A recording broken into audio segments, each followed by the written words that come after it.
Okay. Rude bitch. Sorry. Anyways, that wasn't for you. That was for the camera. It started me over. Um, I don't even know where to begin. I didn't want to have to do this. Um, I really didn't. I've been trying to move on because he's not the worst abuser I've had in my life. He's just been the most annoying and the most persistent. Still stalking me, still harassing me. We dated 3 months ago. 3 months ago. We dated for 3 months 2 years ago. Um, we broke up. We got together in 2023 and broke up in 2023. Like, January, February, March, April, May, June, July. I believe. I think so. Yeah, May, June, July. I think so. Anyways, I just. I can't even say I'm sure you've heard because he's been spouting bullshit out into the void. No one gives a fuck about the situation, dude. I don't give a fuck about the situation. He's just been coming into my DMs. Him and his new victim. I used to call Jess his victim exclusively because I used to have the mindset of, oh, Stockholm, this bitch just had Stockholm syndrome bad. But you know what? No. After going back and looking at the messages that I had with me and her again, she knew better, and I 100%. She's an enabler. I don't feel bad for her anymore. I can't say that I 100% blame her for the situation that she's in, but like, girl, you do it to yourself at this point. Anyways, like I was saying, no one gives a fuck about the situation, and the only reason I'm making this video is so that it can be over with. Did I leave that light on? Hold on, I think I left the hallway light on. I did leave the hallway light on. Anyways, I'm back. But yeah, no one cares about the situation. He has 5 likes on the little call out post. That's the only time I will call it that. From here on out, I will be calling it a smear campaign because that's what it is. And bitch, I'm not doing this. I'm not fucking doing this. So I'm gonna describe our relationship from the beginning to the end, and then after, because there was bullshit after our relationship. And be done with it after this. And if anyone has any questions for me, I suppose that they can ask me questions. I don't really care, but I am not gonna put up with not only you abusing me, but then going on to lie about the abuse, and not just lie about, you're not just saying that it didn't happen because I haven't been saying anything about it because I've been trying to move on with my fucking life, but you're not just saying it didn't happen, you're claiming that the shit you did to me, I did to you.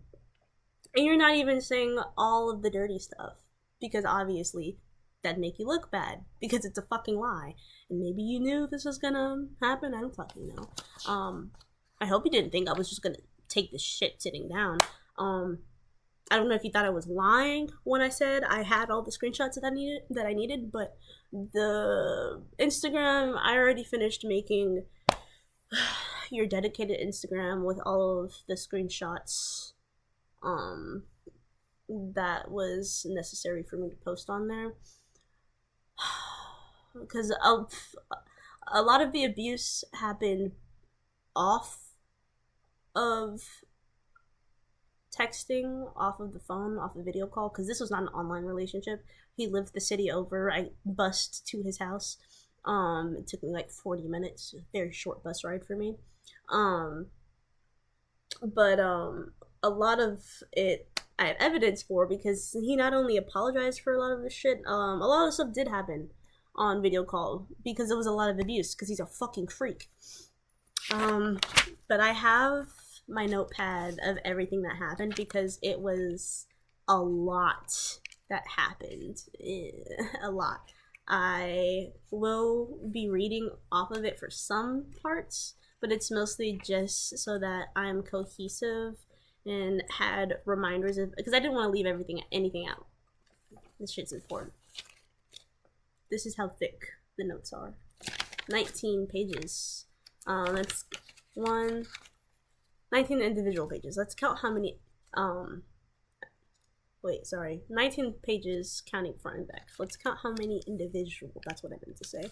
1, 2, 3, 4, 5, 6, 7, 8, 9, 10. 10 pages. I could have done the math. I'm sorry, I'm bad at math. Anyways, I guess let's fucking get into it, dude, because I want to get this shit over with. So, I already said we met on Taimi. One of the important things is that when we met on Taimi, it said that he was poly in his bio, which I was also practicing poly at the time. Now, another thing for context, I'm a system. Michael claims to be a system. I'll get into that later. He's not a fucking system. And I can say that. And you'll understand why he's not a fucking system. I have CDID, and so I will be interchanging between we and I talking about myself. And I usually just call Michael. I might say they, referring to Michael's system sometimes, but I usually just call Michael and the likes Michael. If it's someone else specifically, like soul or demonic, that was the problem of a situation, I'll specify. But I usually just call them all Michael. And then I think that's the only main important context right now. Also, at the time, so I'm 21 now. It is. What's today? Let me look up today. It is June 24th, 2025. At the time, right now I'm 21. I turned 21 in July. At the time, I was 19. This was in 2023, 2 years ago. I was 19, and sorry, I gotta stretch out. He was 22, which is not a huge age gap, but for the shit that he did and for the shit he got me into, it's important to know that I was 19, he was 22. At least 22, because he didn't change his age on his TikTok for a while, and then all of a sudden now it says old as fuck where his age used to be. So I don't know, but he was at least 22. Anyways, we met on Taimi. It said poly on the bio. It also said that he was looking to date, to fuck around, someone to spoil. Those 3 things specifically. And we talked for maybe like 2 weeks before our first date.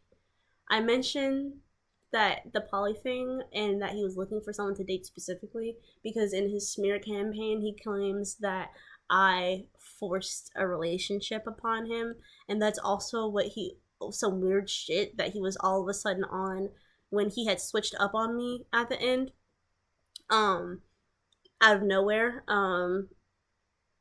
He was like up my fucking dick hole incessantly the entire time we were broken up, all the way until he got a new girlfriend. And then all of a sudden, you left me for a relationship I didn't want to begin with, blah blah blah. Bullshit, boy, bull fucking shit. And I have my phone so I can go through the Instagram and go through the goddamn. This is really painful, by the way. This is really painful to reminisce. It's posted in chronological order from top to bottom. But our first date, we had gone to hang out, and we were trying to go out to like a bar. We were trying to see if they were 18 in over bars. And you know what? I didn't know anything about bar culture because I wasn't able to go to bars. You know, I wasn't able to get into clubs, so I didn't know anything about clubs. But he was insisting that, oh yeah, no, there should be like 18 and older bars, and so we'll just look for one of those while we're out. And he, I thought it was just gonna be us hanging out. He ended up having his friends come pick us up, and basically the date was us hanging out with his friends, who, mind you, were in their 30s, and I'm talking 28 to like 38, that fucking age range. And um again, I'm 19 at the time, and while we're in the car, um driving around, they're talking about bars, and we're going on the like complete opposite side of town of where I stay. I stayed on the east side at the time, and we went over to the west side. And San Antonio is my stomping grounds. This is the city where this shit takes place. I don't live there right now, but I grew up there, and I was living there at the time. The west side, I did go to school over there. West side is our projects. It's not just ghetto, that's where our projects were. And I'm not, it's not like I was like, because I'm used to the projects. It's fine. It was just, for a first date, it's late, it's like really late, like as in 10 p.m. kind of late, and you're taking me out. It could have been like closer to like 9. It might have been closer to 9, but regardless, it's dark as fuck. Sun is nowhere to be seen, and where you're taking me out to the fucking projects where there's constant shootouts and like with your old ass friends. And so we couldn't go to any bars, obviously. They should have known that. I don't think the friends knew that I was 19, and fucking, which is a thing. His sister was iffy about our age. Like, she did not like the fact that I was 19. He has said, and I quote, "Karina says, why are you hanging out with a 19-year-old anyways?" In screenshots of text messages that I have on Instagram. But anyways, they give me coke. They give me coke in the back of their car, and it's not like it was my first time doing coke. My first time doing coke was probably when I was like 17. But again, that's not a drug that I usually do. And this is something that I tell everyone. I've told my coworkers at Regal this. Like, night shift knows. Everyone that I talk to long enough to get on the topic of drugs knows that I don't like uppers. They're not my favorite. The only time I like a drug that like makes me feel hyper is if I'm doing like acid or a psychedelic, but it's not for that up feeling. And I specifically have not ever bought coke myself. The only time I have done coke is if it was given to me. And this was one of those times. He was like, "Do you want some?" I was like, "Yeah, sure. I'll do some coke." And Michael was like, "Oh, blah, blah, blah, blah, blah." I was just like, "You don't have to do it with me, but like if you do, this is what to expect. But you really, really do not have to do it with me. Like, I've done this before. I'll be fine. You don't have to da da da." But he insisted and did it with me, and we went. Since we couldn't go out to the bar, we went to the one of the friends' house.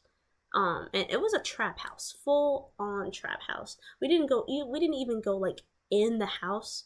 We went through the garage to the backyard and into this back part of the house that was left exposed to the open, because this is important too. Remember this part. They had like a bathroom that had no doors, and that was the way you got into this room that was also connected to like the garage further, like a secondary garage further in the backyard. It was really weird. And we were sitting around, and everyone, all of these older dudes were like, "Oh, your girlfriend's so this and that, your girlfriend's hot, blah, blah, blah." Everyone was just like slobbering over me like dogs, and that's not me jerking my shit. That is just what happens sometimes, and this was one of those times. But you know, it's not kind of not the funnest thing because I'm 19 and all of you dudes, they're all old as fuck. Anyways, they're giving me alcohol. We're smoking, like they're passing the blunt around. They're giving me cigarettes. So I'm smoking cigs. I'm smoking weed. Um, I'm drinking alcohol, and then I also did bumps, like full, like multiple bumps of coke in the car. Um, Whatever. It keeps cutting out, but it's fine. It's whatever. I don't care. I'll just actually have to do editing later. I'll put the videos, stitch the videos together when I post it. But anywho, yeah. So I have I have so many different substances in my system, and also I just came back from Portland where I was super itty bitty bitty because my eating disorder was super bad because we were impoverished, like poor as in we couldn't buy groceries for months at a time. And my appetite was still bad from that, so I didn't really eat much ever, and specifically at this point in time. um so all of this is hitting me really hard, and eventually, and I'm drinking a lot of liquor. Eventually I've got to take a piss. um and another important thing, I'm not a shy pisser, because I'm a country boy. I've camped a lot all of my adolescence. And I also, when I was impoverished, sometimes we would have to all piss in unconventional places, and sometimes that required all of us to be in a group when we pissed. So, and I'm not gonna get further into detail about that because it doesn't matter right now. We were poor, we had to make it work. So I'm not shy about pissing in front of people. And I really had to take a piss, and the only bathroom that was available, or at least the only bathroom they told me that was available, was the one that had no doors, the one that they were all sitting directly in front of, and all of these old ass men were cheering for me to go take a piss in front of them. You know, they're like, ah.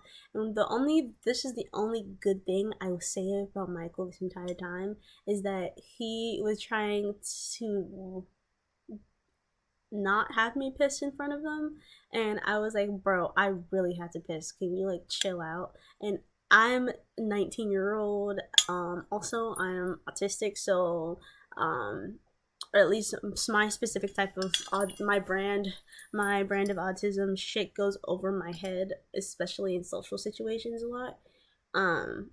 I don't process things until like well after, a lot of the time, and you know, especially if I'm inebriated. So I wasn't processing it in my head as they want to sit and watch me piss. In my head, they were like being frat boys about it and be like, yeah, take a piss, da, da, da. Because in my head, I'm a little frat boys.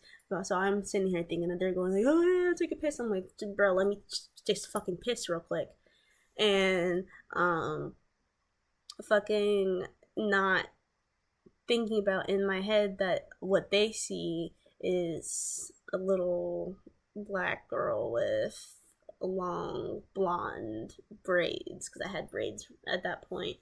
And again, oh, another thing, I'm not a fucking girl. I'm trans masculine, by the way. I'm agender, he, it pronouns. I don't even fuck with they pronouns. Don't call me fucking girl unless you get specific permission from us to refer to certain alters with she her pronouns. But even then, you might some people might get specific permission, but even then, body wise, none of us were. This is a man body, bitch. Fucking Michael misgendered us throughout the entire thing, despite calling us our old name, Angelino. It's Robin, by the way, not Angelino. We haven't gone by Angelino in 2 years.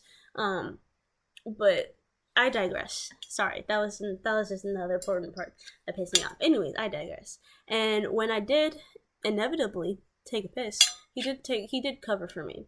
But then we stayed for another like hour, and we were gonna go out to the bar together, but they couldn't find one that I could go with, obviously.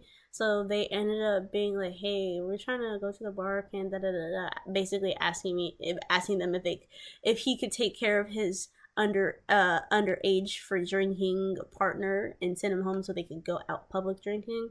So he sent me home, bought me a lift. Oh, by the way, I forgot to mention this. This is another very important part that you need to remember. I broke my phone while I was waiting for him. We were at the park, and I hadn't been to San Antonio for a few years. So, and I hadn't been at that park for a while, even before leaving San Antonio for a little bit. But I forgot that this bridge sometimes had water go above it, so it was very mossy. And then also it was built weird, where like there was no railing, and then there were also like squares missing. So I had slipped and almost fell into the river, but I caught myself on the bridge, but my phone was in my hand because I was looking down my phone looking for him, waiting for where he was, because I was there waiting for him for a while. And I ended up catching myself with my hand, but my phone was also in my hand, and it snapped, like it went in half and it fucking broke.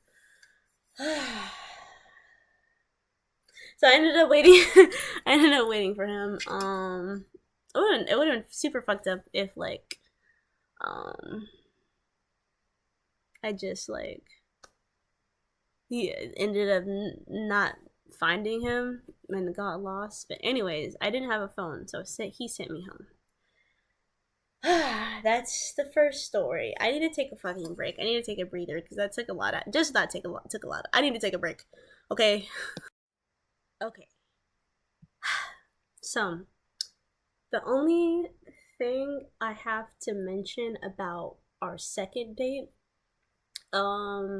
is that one was the first date that we had at my house, my childhood home. My step-parents, my step-grandparents, my step-uncle, my step-auntie, and my cousin, my step-auntie's child, her severely autistic, severely nonverbal child, lives there in my childhood home, and I lived on base where I have a curfew of 9 p.m.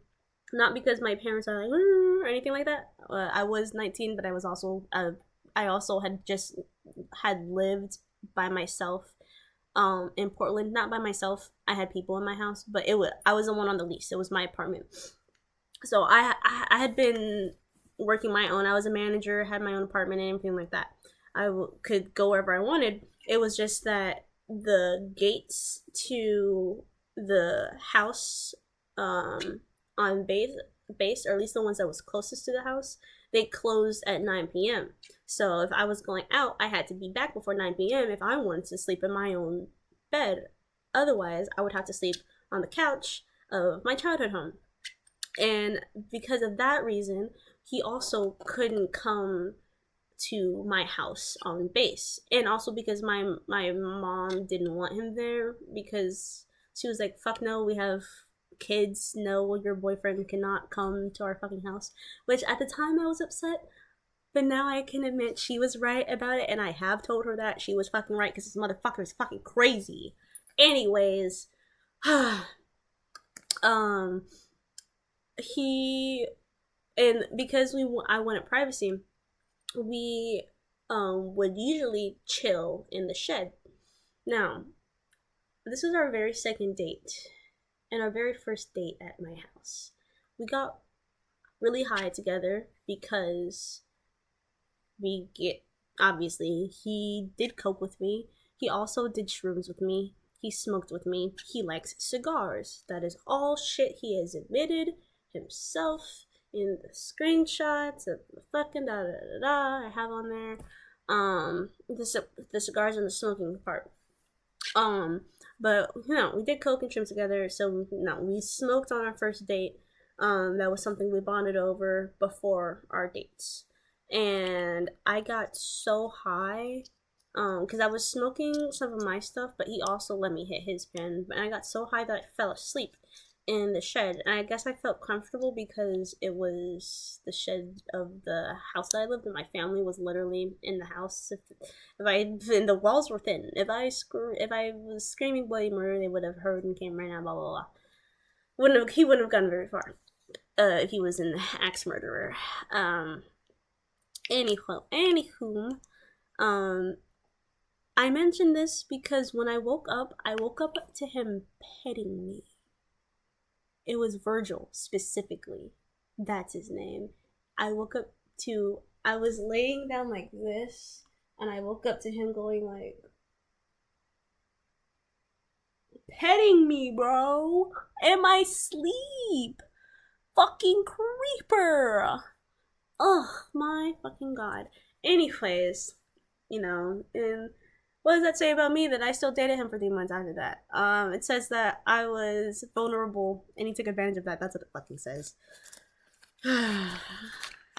God. Because he fucking mentions that I just came back from Portland in his smear campaign, and he claims that he spoke to someone that lived with me, or people that live with me, because he uses the word they, which, who did you talk to? Because not only was I one of the only people that no one really had an issue with unless it was in association with someone I was friends with or close with. Not only that, all of my exes don't like talking about me because I have dirt on them, because they all told me shit that only I know, well, me and the people that I told, but I have dirt on them. So, and they're all also crazy abusers. So none of them want to talk about me, and I know that because I fucking confronted one of my abusers. The one who I know you claim to, or you tried to talk to. I know you tried to talk to that one. I know that she didn't talk to you. One, because I had reached out to confront her, and I was being really fucking nasty. I called her all types of meat shit because she's a fucking rapist abuser bitch, and she actually very politely told me that she didn't want to speak to me, and she blocked my number. And two, I know that she didn't speak to you because my best friend / my brother, Fox, he is still friends with her partner at the time, who we were all friends at some point. And fucking Michael knows that person. Michael used to be friends with Kai, and they weren't friends. My gecko's tripping over there. And they weren't friends anymore after me and Michael broke up, because Michael was weird, on some weird shit, always trying to get Kai put in the middle of some fucking drama that Kai didn't give two shits about. Also because Kai was too busy trying to suck my ex-abuser's dick that he claimed spoke to. But anyways, they fucking told us that you tried to talk, DM Rat Teeth, trying to talk shit about me, and Rat Teeth told you to fuck off and then blocked you. So, who did you speak to again? Because the only other people I could think that you would think to try and get a hold of that might have something bad to say about me wouldn't have even mainly said anything bad about me. They would have been talking about fucking my brother, Fox, because that's who they hated. Because again, I was mostly in the background, even though I was the one on the fucking leash and I was paying the bills, playing the ropes on the head, putting food in people's mouths. I was mostly in the background because I didn't do shit. Neither did Fox, but people liked to pick on him. Anyways, fucking, there was yeah, no, there was that shit. Oh, and I just want to get this out of the way. Before I get into the other crazy juicy shit. He claims only just now in his smear campaign, because mind you, he's been harassing me for over the span of like 2 years. But all of a sudden he is claiming in the smear campaign that our alter Vanessa was rough with him and sexually assaulted him and blah blah blah, which is grand because I have literal text evidence of you sexually coercing us over the phone. It happened in real life too, but I have proof of it happening over the phone. And then I also have proof of the excuse that you used to coerce us. Guys, he would say that all of his alters, all of them, are incubus, and well, if they get horny, then they get aggressive because they have sexual pains, because getting horny hurts, because they're incubus alters, and the only way to fix it is having sex. First of all, that's not physically possible. That is not physically possible. Like, you can have sex pains if you have like cysts on your ovaries, but that makes it hurt to have sex. Which, let me get back on track. On that note, I will get into, penetration did hurt him. That was something that we struggled with. And I'm gonna show you. I'm gonna reenact it. I'm gonna reenact exactly how we went about this shit, bitch. Because I still remember. But yes, he had issues with penetration, which I always offered to just give him head instead. And a lot of the times I would usually end up giving him head because of the issues he was having with penetration. But he would, the only reason I kept penetrating him is because he fucking begged. He kept begging for it. And we are switches, but we're mostly bottom lean, and we went over that in the shed on our second date, first date at the house. We went over that in the shed. We also went over the fact that Vanessa specifically doesn't like to be the whole mommy dommy thing. Like, she doesn't like that shit. She doesn't like people calling her that. There's only a very, very select few people that she will allow to refer to her with like mother titles or whatever. And that's strictly platonically someone in our brother system that we've known and been very close with for 5 years now. So that's literally the only exception. And he views her as an actual mother. The reason that Vanessa doesn't like being referred to as like a whole mommy dommy is because people in Portland used to refer to her as that, and she got sexualized based off of it. She got raped based off of it. And it was also a very big like racism thing that people had, because originally she wasn't even a black alter. She was strictly Chicana, and then after some things happened in Portland, plus this thing, people constantly mammying her, she ended up being a mixed race. She's Blaxican. Now she's Blaxican, but originally she was Chicana, and people constantly referred to her as like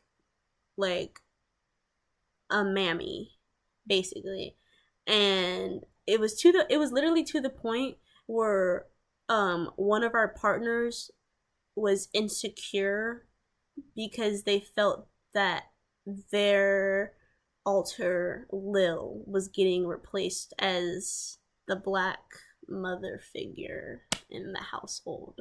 Mind you, the system wasn't black, nor I think the altar was black, but the system wasn't black.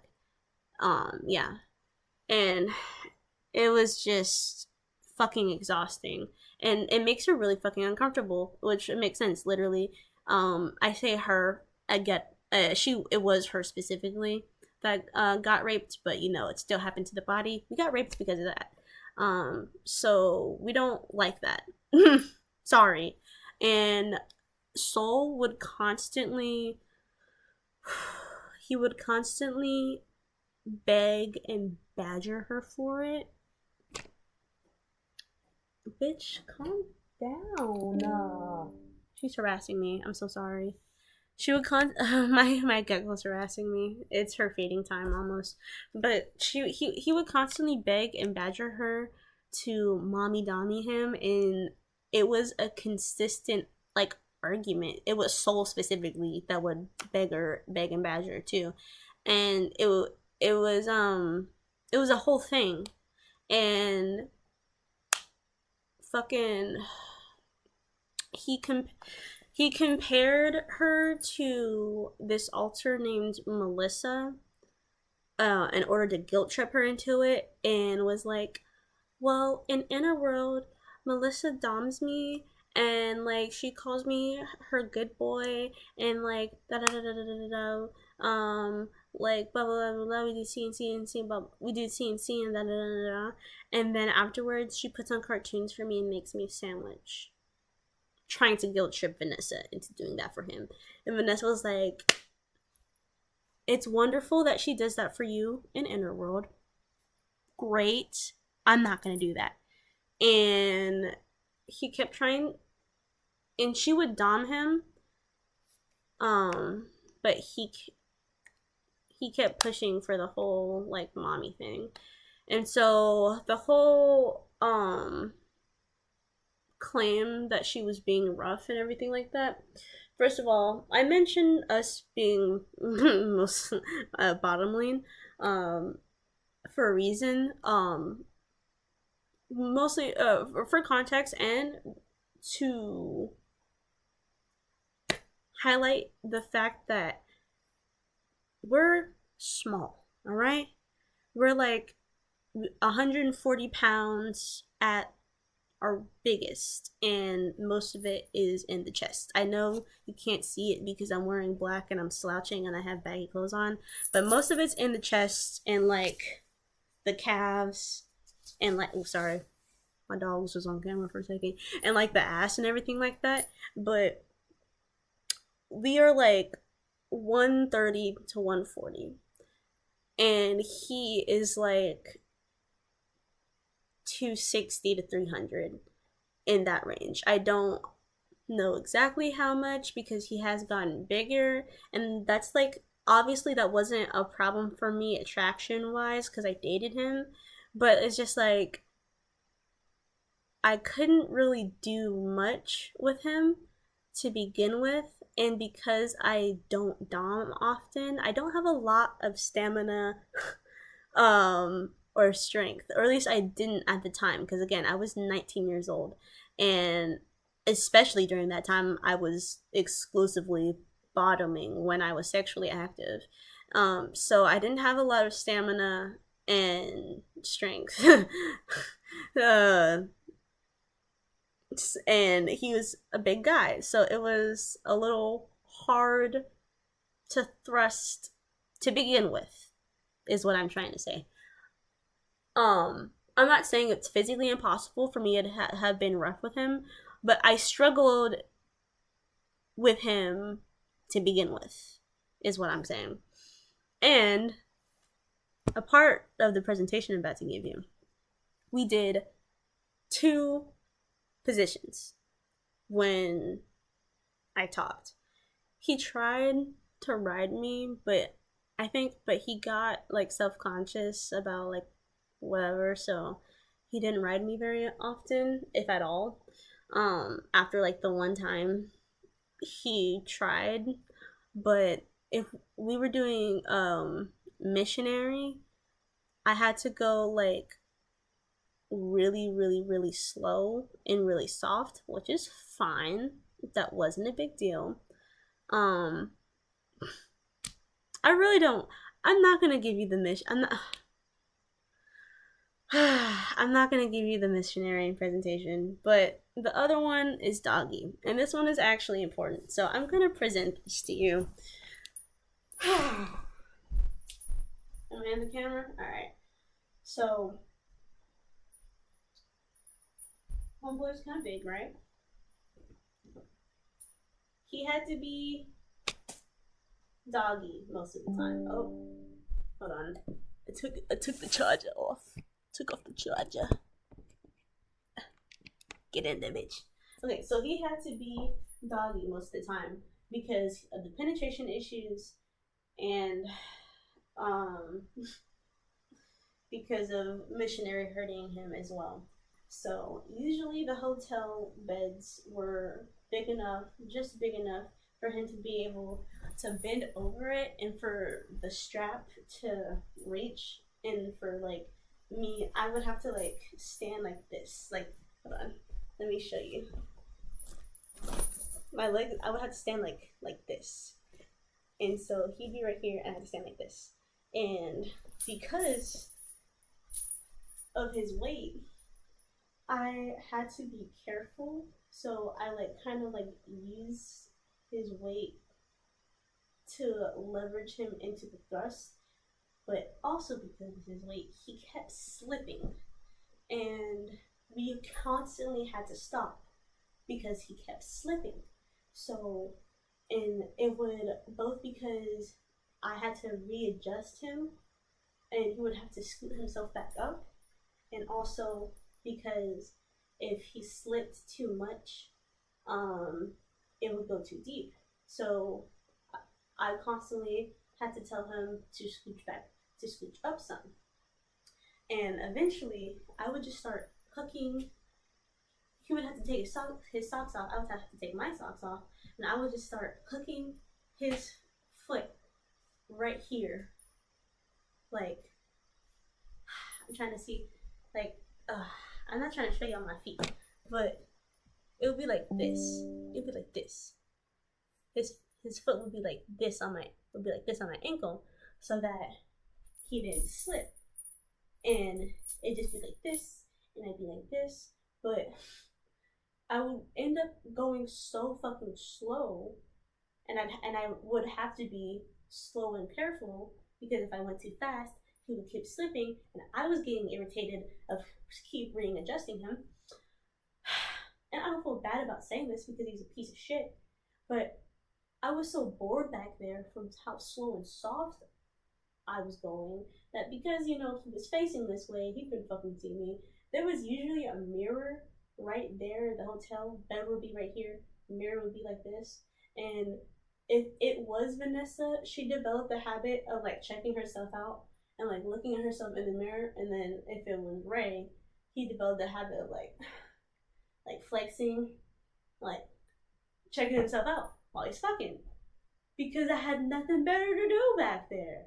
We had nothing better to fucking do back there, bro. So, I know that the whole fucking sexual assault allegations shit is always very he said, she said, but I gave you the reenactment straight off the dome. I also gave you the physics to work that out with. Still, it's kind of hearsay, but I personally have text evidence of you sexually coercing us over text. It was a habit, and I caught you in the act in your own wording. So, sorry, buddy. Let's ask the audience. Because I don't give a fuck. I don't give a fuck what you have to say, bro. I really don't. Because one, you're fucking crazy, and you've already proven yourself to be a liar because in your own smear campaign, you posted screenshots that directly contradict what you said. Like in the same post. It was in the same post. You lied, and then you proved yourself to be a liar in the same post, which is crazy. Fucking. Anyways, where are we going? Where are we going off to? That was some of the important stuff. I just wanted to get that out of the way. I think I might need another break because I'm just. You guys aren't ready. You guys aren't ready for this. Okay, since I went over some of that stuff, I get to go into some of the stuff he said to me in the shed. So.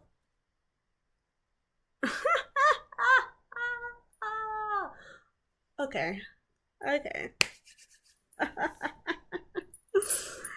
Okay, most of this shit he said to me, he opened up to me about while we were in the shed on like our second and third dates. And then some of the stuff he texted me about, which is obviously on the Instagram. So let's get into this, dog. Sexual assault via coercion. You claimed that you have. Oh, okay. This is me getting. This was the incubus thing. I already went over this, but let me just read to you what I wrote down. You claim that you have mostly / all incubus alters, and that your stomach / phantom junk hurts when you get horny if you don't have sex. So whenever you were horny, even though some of our alters expressed that they didn't want sex, you would pull that to get sex. So yeah, so that was us noting down that you used that to coerce us all the time, because we have a lot of alters. We have CDID. It's a polyfragmented structure of system, so it means you can have a lot of different people in your head. It's very common to have high head counts with my system structure. Oh, let me just get this out of the way real quick too, since we're talking about system shit. He claims that I am a DID faker. One, even if I gave a fuck enough to show you my medical documents, which I do have shit in my documents, that has been on record since I was 11 years old. But it's one of the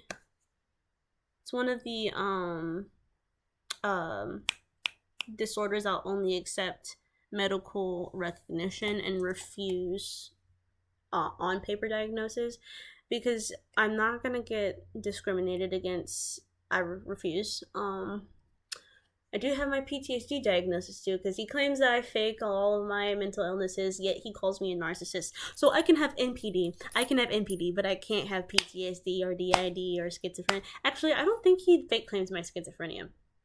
I think he tried to say it's drug induced, but buddy, I was symptomatic, and very overtly symptomatic long before I started doing drugs. I didn't really start touching hard drugs until I was in like high school.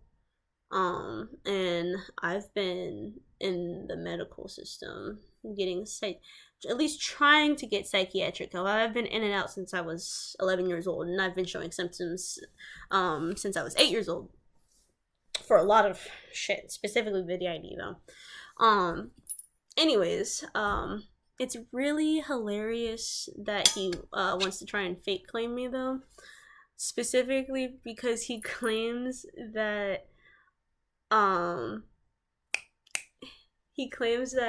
his alters can impregnate each other and then get pregnant, give birth, and that child that they give birth to comes out as a fully functioning conscious alter. That's not how splits work. You cannot birth a split. That's not what a split is. First of all, splits come from trauma. You can't pop out an altar unless you're experiencing the trauma to pop one out. Like, yeah, you can be high split rate, like I am. I have a very high split rate. That's why I have upwards of 300 altars. But you can't birth an altar. Fully claims that. And also, when did you get diagnosed again? When did you get diagnosed again, and where? Please do tell. Please do tell. Because I'm pretty sure you told me you got diagnosed with DID in the mental ward. You cannot get diagnosed with DID in a mental ward, you fucking dunce. Anyways, that shit's hilarious. I just wanted to get that shit out of the way. The fucking, that's just grand. They're just so fucking funny. But yeah, no. Let me get the Nazi thing out of the way too. They claim that I have a Nazi altar. Man, you guys are gonna sound like a bunch of assholes in a second when I explain this to the class. So they which I have posted screenshots of them being like, girl, you have a Nazi altar, da, da, da, da, da. Bitch, I have a German altar because, and anyone that knows me, I always tell them the lore. I spent the first 2 years of my life in Germany. I am a military baby. I was born in America, but I was conceived and spent the first 2 years of my life in Germany. I have a German altar, and he is a doomsdayer. And whenever I tell people the lore, I'll jokingly refer to him as like, hey, we have a fucking Nazi. Because it's funny. It's funny, right? When you're like, huh? And then I explain to you that he's a German doomsdayer. He's not even a fucking Nazi. He's a doomsday prepper. He talks about the Messiah and like end of days and shit like that. But the reason that we joke about him being a Nazi is because he is an interject of a man that abused us. I have never met this altar. I've never spoken to him. The only reason that I know he exists is because amongst the years, multiple different people who we have slept around or slept with have told us about us, because we're chronic sleep talkers, but they'll tell us about someone who talks in our sleep, and we'll have conversations with them while the body is asleep, and we'll talk about like I said, the doomsday prepper shit, and we'll speaks in English and in German. And some of the people who understand German, who have caught him speaking, were able to translate. That's when he was talking about some of the Messiah shit, I'm pretty sure. But the reason we have him is because we got abused and or raped in Germany, and he was likely a Nazi because the time period, it was 2003 to 2005. It was in a daycare, and I'm black, I'm brown, racially ambiguous at that, and it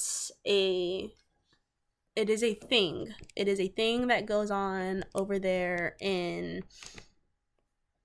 it happens here in America too. Daycares and churches are places that are very susceptible to human trafficking, and some of the people, the groups of people that facilitate the human trafficking are religious groups, or terrorist groups like white supremacists, Nazis, fascists, because for them it's, well, one, just because of the fact that they're pedophiles in general, and then like punishment slash racial cleansing thing. It's nasty stuff. So yeah, the dude who abused and we say likely raped because we have memories that aren't allowed, that we're not allowed to access. But that is what most likely happened because of just, I don't want to talk about it, but just because of the stuff that we know slash knew at a young age that we wouldn't have had any other way of knowing at that time point. So yeah, we have that person in our head and we'll joke and call him a Nazi. And I told Michael that story, and then I also told Jess that story when we were friends for a little bit after she came crawling back to me talking about Michael's abusing me, and I was like, oh my god, Puki, I'm so sorry. Yeah, I told fucking Jess about that because Michael was talking shit about, oh, they have a Nazi altar, da, da, da, da. So they both know that context. They both are very well aware of that context and still have the audacity to go and be like, you have a Nazi altar, like, baby girl, you already know good goddamn well that one, he's not a Nazi, and two, he exists in my head, or all our altar of him is not a Nazi. He's based off of a man who's likely a Nazi. And good goddamn well he's here because we got abused and raped as a child, as a literal toddler. So yeah, there was that thing. What else? Do I just want to go into the allegations against me real quick? Do I just want to go into that? Let me just read off. I could just read off of my Instagram, to be honest. Allegations against me. Yeah, okay. I have a list actually. Hold on. Oh my god. He claims that I fucking used him for money, which again, I have screenshots of evidence proving otherwise up on my Instagram. But basically, he would always offer to buy me shit, always spend money on me, and I would constantly, one, beg him not to, because I have a problem with people spending money on me. It makes me feel guilty, and I also grew up with a very frugal stepdad. Like, my stepdad is cheap as fuck, and it rubbed off on me. So, like, I don't like overspending on money because he's always lived in a, like, fucking, we never have any fucking money mindset. So I was raised like that. It rubbed off on me. And so I would always be like, which I have screenshots. These are the ones I have screenshots. One of the ones I have screenshots of me being like, if you're gonna buy stuff for me, like, if you're gonna buy clothes for me, at least, like, buy it from Goodwill or, like, the clearance aisle. That's one thing. Also, he also said the same thing about his ex right before me, who I ended up talking to. He claims that she abused him too. I ended up talking to her. She's fucking fine, dude. We didn't end up talking for that long or that much in depth, but she's fine. It was a bunch of bullshit, essentially. The same bullshit he's doing to me. It's almost like it's a pattern of behavior. But he also claims that I manipulated him into believing that I had nothing, which, bitch, I did have fucking nothing. I had, when I left Portland and I got to him, I moved from Portland April, I think 7th. That was when I officially left. But I moved from my apartment April 4th. And I started talking to him romantically April 23rd. And when I moved from Portland, I had 3 bags total. I had a backpack filled with my technology, like my expensive stuff, which is just um a computer, my Switch, like my headphones, and like that's about it.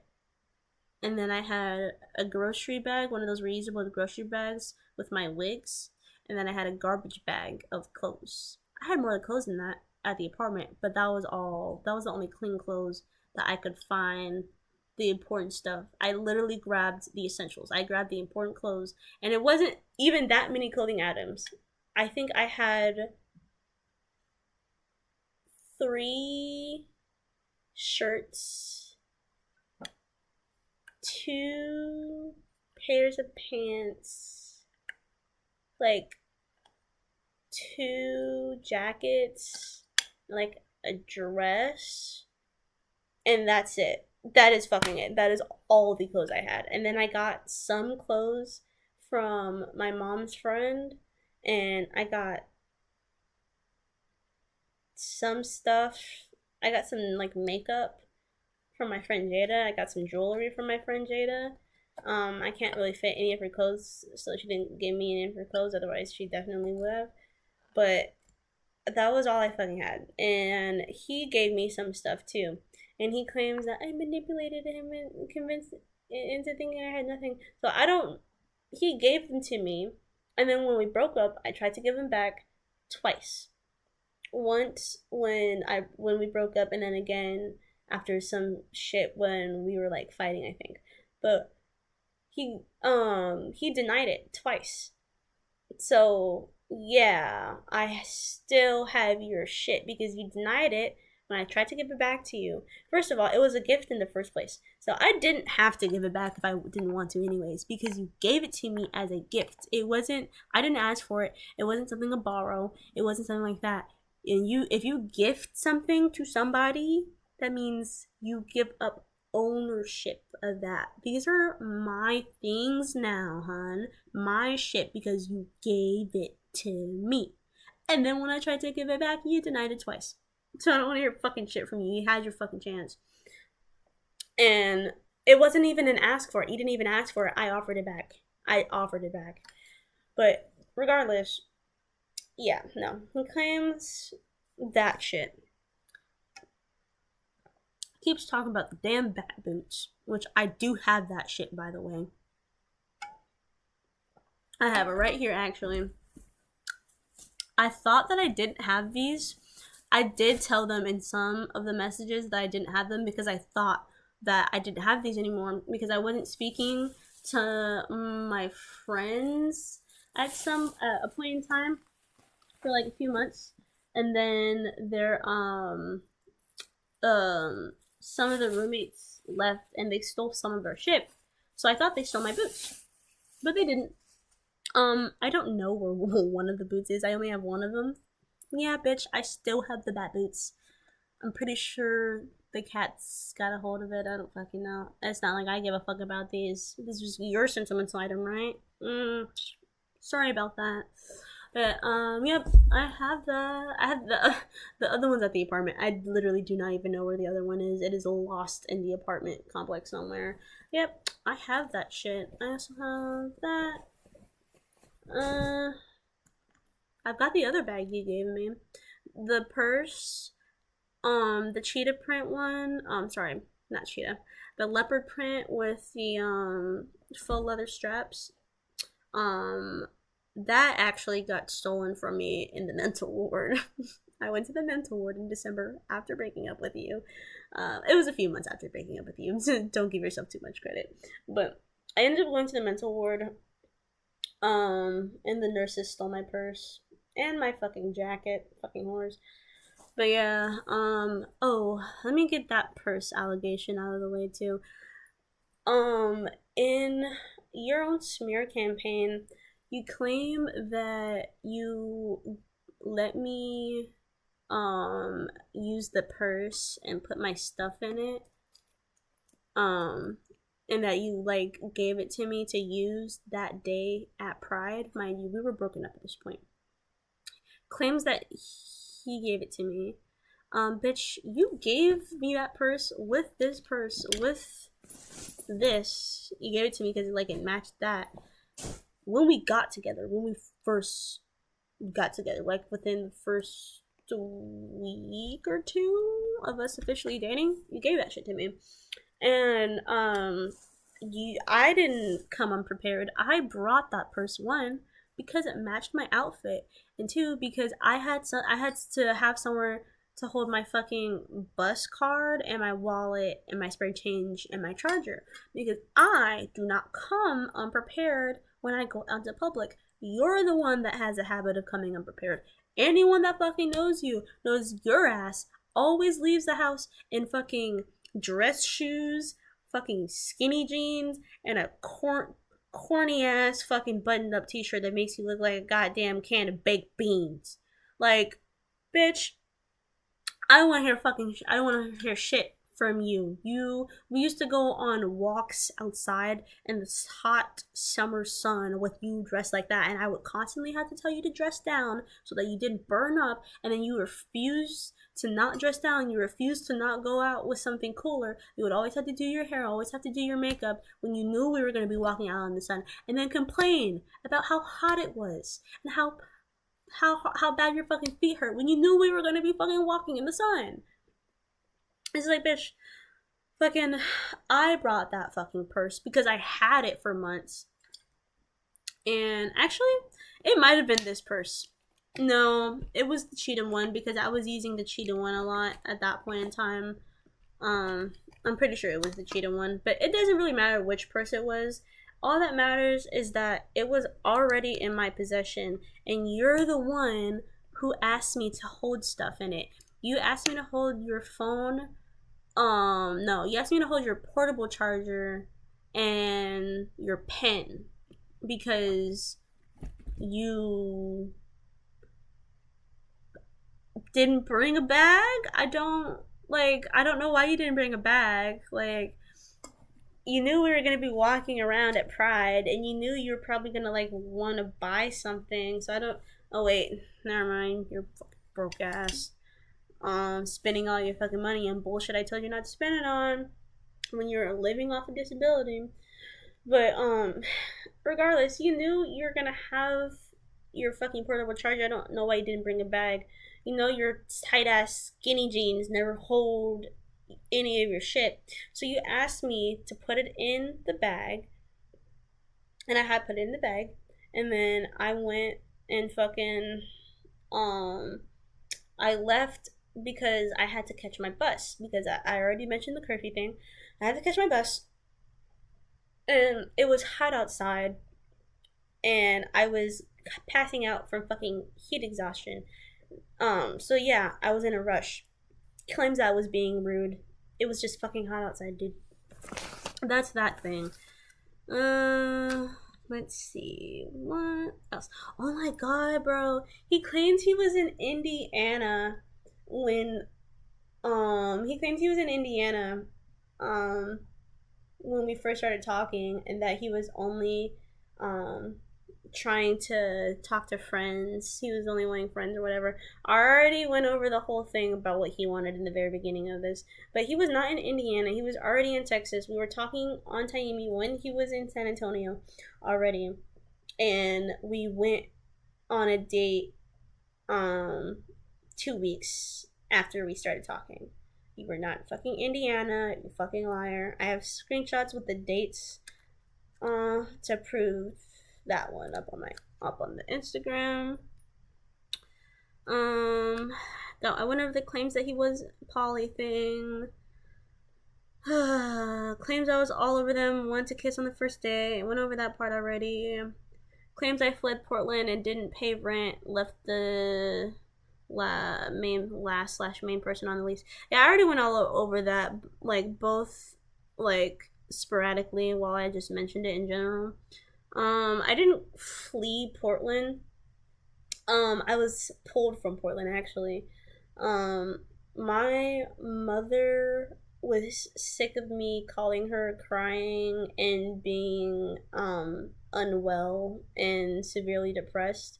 So she bought me a plane ticket to Arizona where she was gonna be, and she told me that if I didn't meet her, if I didn't get off of that plane, um, in Arizona in 4 days, then she was gonna drive the rest of the way, or she was gonna take a plane to Portland and burn down my apartment complex.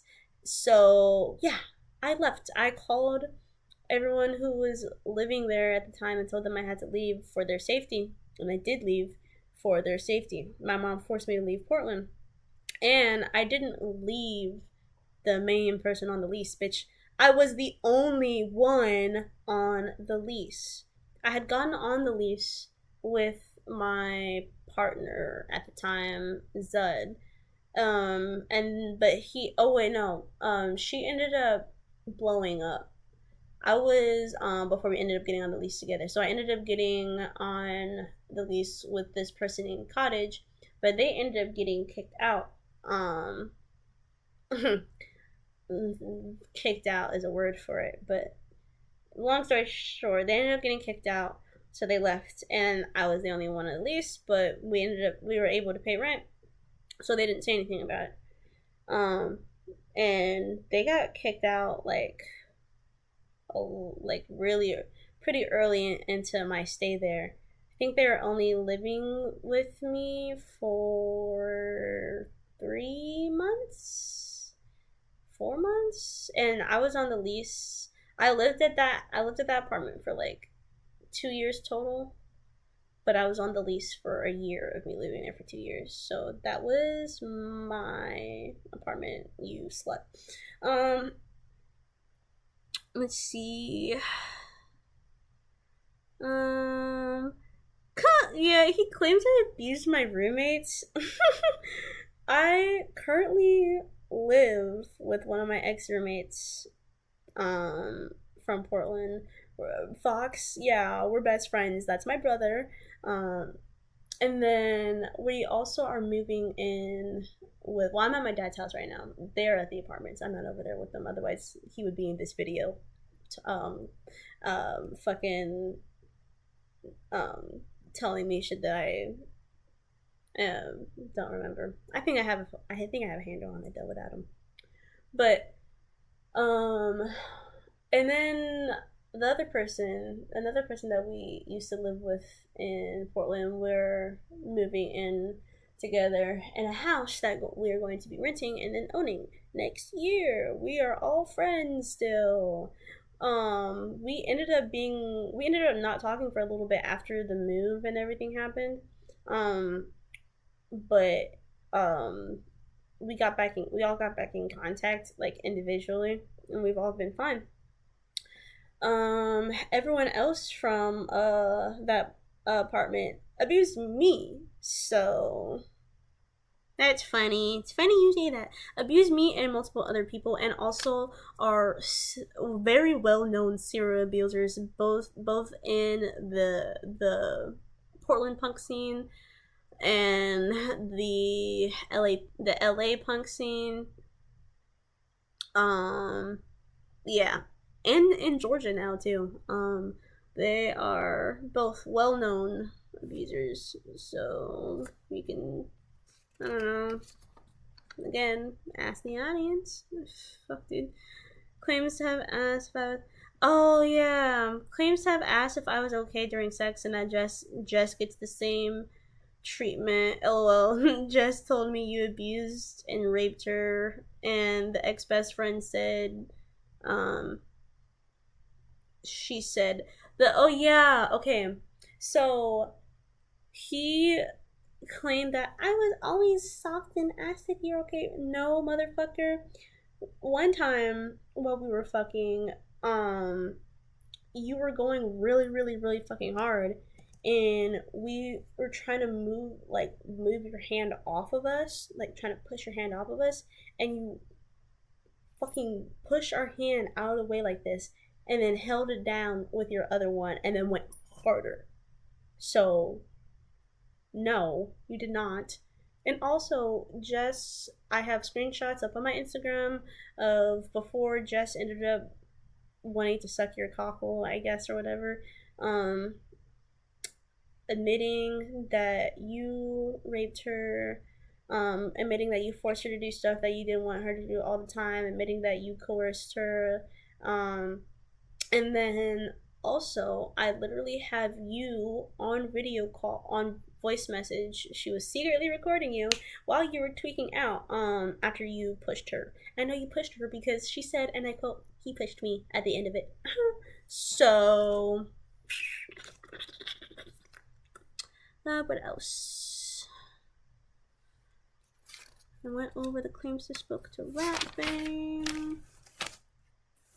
Claims I meant, okay, went over that. Claims I got assaulted in the Uber because of me.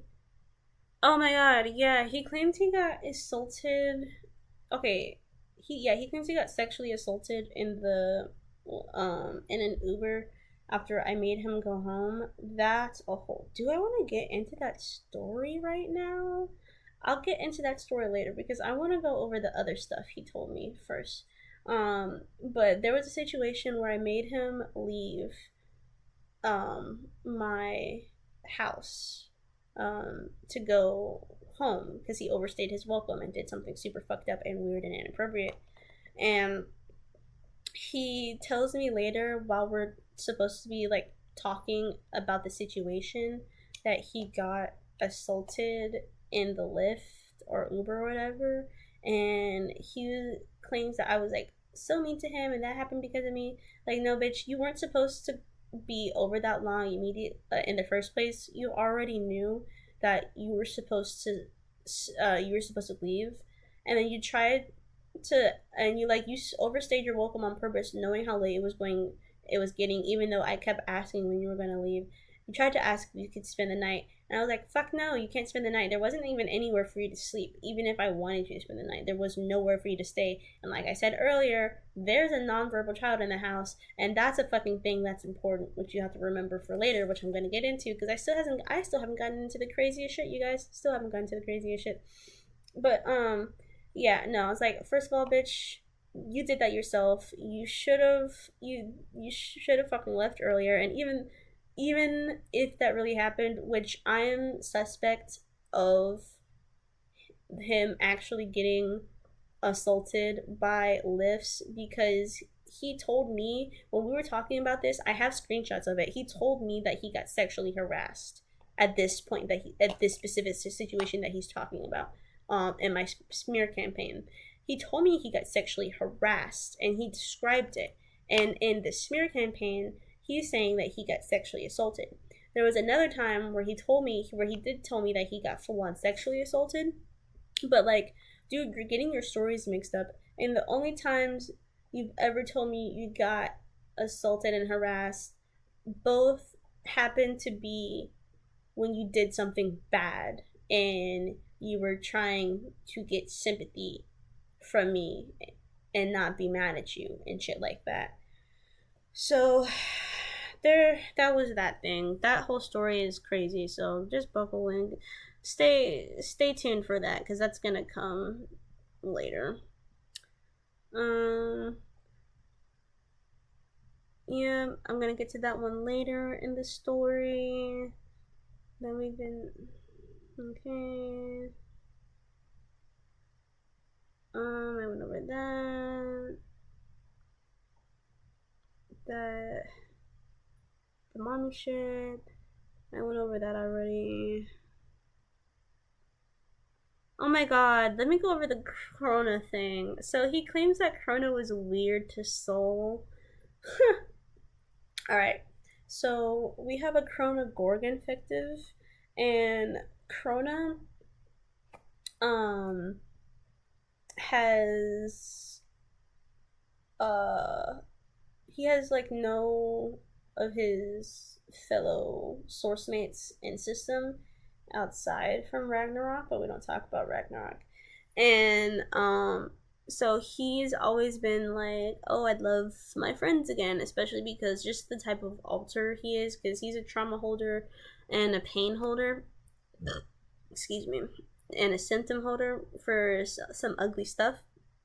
And fucking, so we were talking to Soul for a while, and Corona ended up fronting because he had to deal with either a panic attack or a chronic pain issue. So he ended up coming around front more often and introduced themselves, and then all of a sudden Soul was saying that he was Soul Evans from Soul Eater and was trying to use that to basically get into Krona's pants. And Krona was like, "Oh, that's nice and everything, but you don't really remind me of my soul like at all. Like we can be friends and we can see if we end up liking each other like that, but you're not my soul. My soul is black, and also he's not a bottom because their soul Maxwell apparently is his name now. He's a bottom, like a huge bottom, dude, that like strict bottom pretty much. And fucking Krona's also a strict bottom, so the shit just wouldn't work. But he kept trying to use that is trying to get Krona to view him romantically and want to fuck him and everything like that. And not only was Krona's soul a black man, Michael's soul didn't even know AAVE.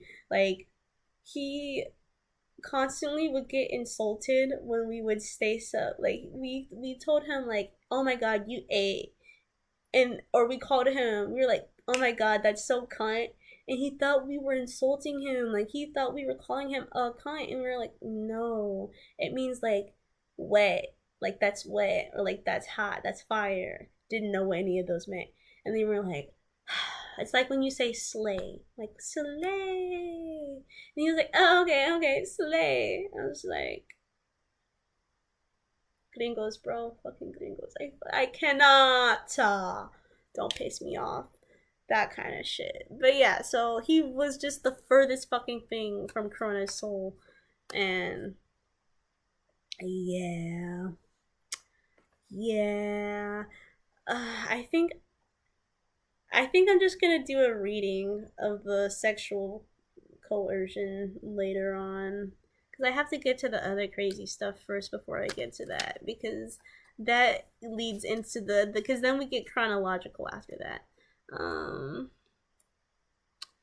run over the claims of faking deity. Oh, one thing real quick.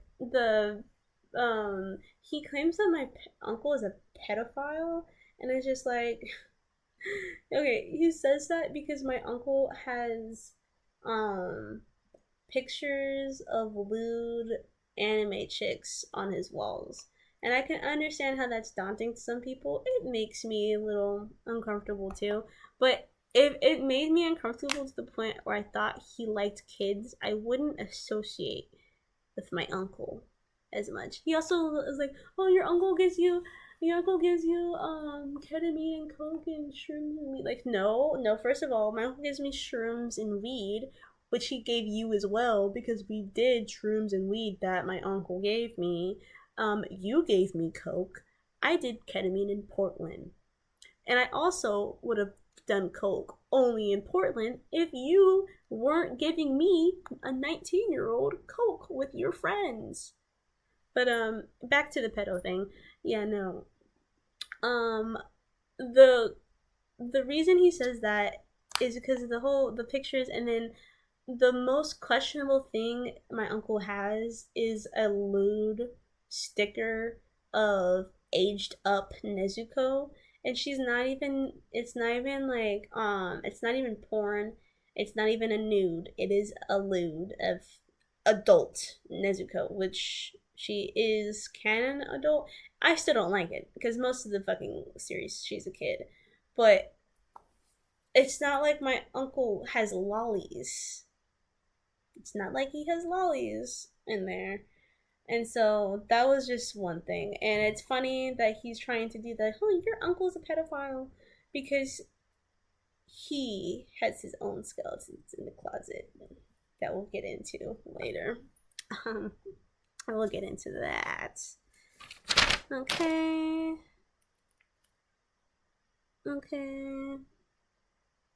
If this is not a blatant lie, it's grossly distant. Oh my god, okay, and then he claims that I sent kids. He claims I sent kids to harass him. Or like I talk to kids and I send them to harass him. Bro, what kids are you talking about? What children are you talking about, bro? Actually, I don't talk to minors.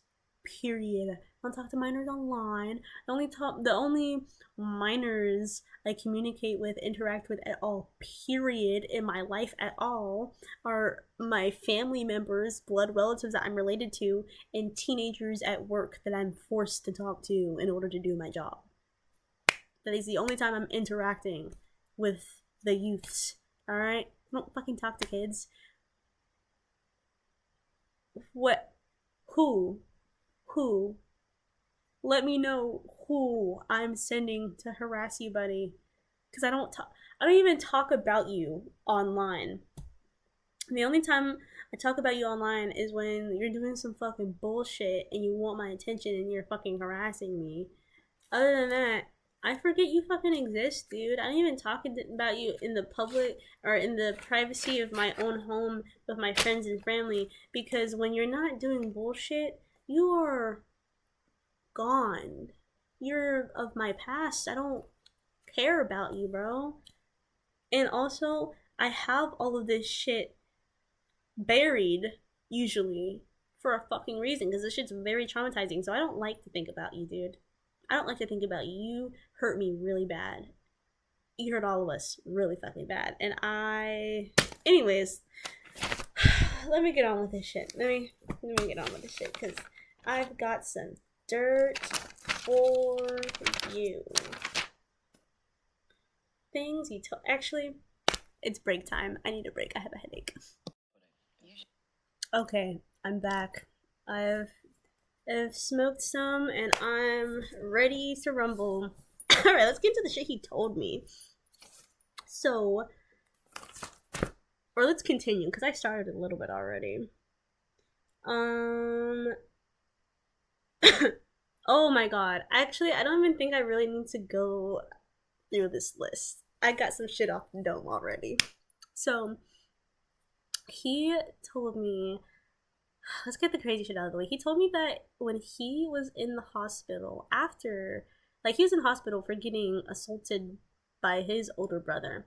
While he was in the hospital for that happening to him, he raped another little girl in there. They're elementary school age, and he was a little older, but he raped her, and then she told on him, and then he lied to the doctor, and then she got in trouble. So, there's that. He also told me that all of your alters are related and that they also all fuck each other. Yeah, system-wide incest going on there. And let me get this out of the way. Let me get this straight. I only am bringing this up because there's other things of concern that make this shit concerning. That makes me actually side-eye it, because on its own, it's fine, it's neutral, I don't care. Because I am a very big advocate of systems and victims of abuse, victims of, survivors of childhood sexual assault, survivors of, child abuse. Cope however you need to, as long as it doesn't hurt anyone. If it doesn't hurt anyone, I don't give a fuck. Do whatever the fuck you want. I don't care. It's just that this, paired with other stuff, makes me side-eye you, but one, because you already told me that you raped another little girl, and I know that sexual misconduct is a symptom of being raped as a kid, but you raped another kid and then you lied about it. So that plus the other thing that happened, that I'll get into later, it just makes me question you in general. I did, however, make a list of the family line and also who's fucking each other. So that's demonic. That's Soul's grandpa. That's Michael. That's Soul's dad. That's Soul. That's Virgil. That's Demonic's brother. And then that's Rowan. That's either Demonic's. That's either Virgil's husband or Demonic's husband. That might be Demonic's husband. I'm pretty sure, actually. This is the sex line. You can see that everyone here's touching. Yeah, Soul's fucked Michael, Soul's fucked Demonic, Michael's fucked Demonic, Demonic's fucked Rowan, well, that's his husband, but Virgil has fucked Rowan, Virgil, actually, I forgot a line, Demonic has fucked Virgil too. Virgil has fucked Michael, Virgil has fucked Soul, and, actually, I should say Demonic has raped Michael, Michael has raped Soul, Demonic has raped Soul, Virgil has raped Soul. Which, again, systems and alters exist and do things in headspace for a reason. But, you know, you're not a system, though, because you claim that you guys can birth out alters. That's not a fucking thing. You cannot do that. And by the way, I did clarify when he was telling me about this. I asked clarifying questions. I was like, so, like, do these alters, like, can they front, or, like, what, so, like, are these NPCs? He's like, oh, no, they can front, and, like, they can front, and, like, they're people, and they can do stuff? He's like, yeah. I was like, alright. I was like, I'm pretty sure that's not a thing. In my head, it's not a thing. It is not. That is not something that you can do. Faker. Anyways. Bruv.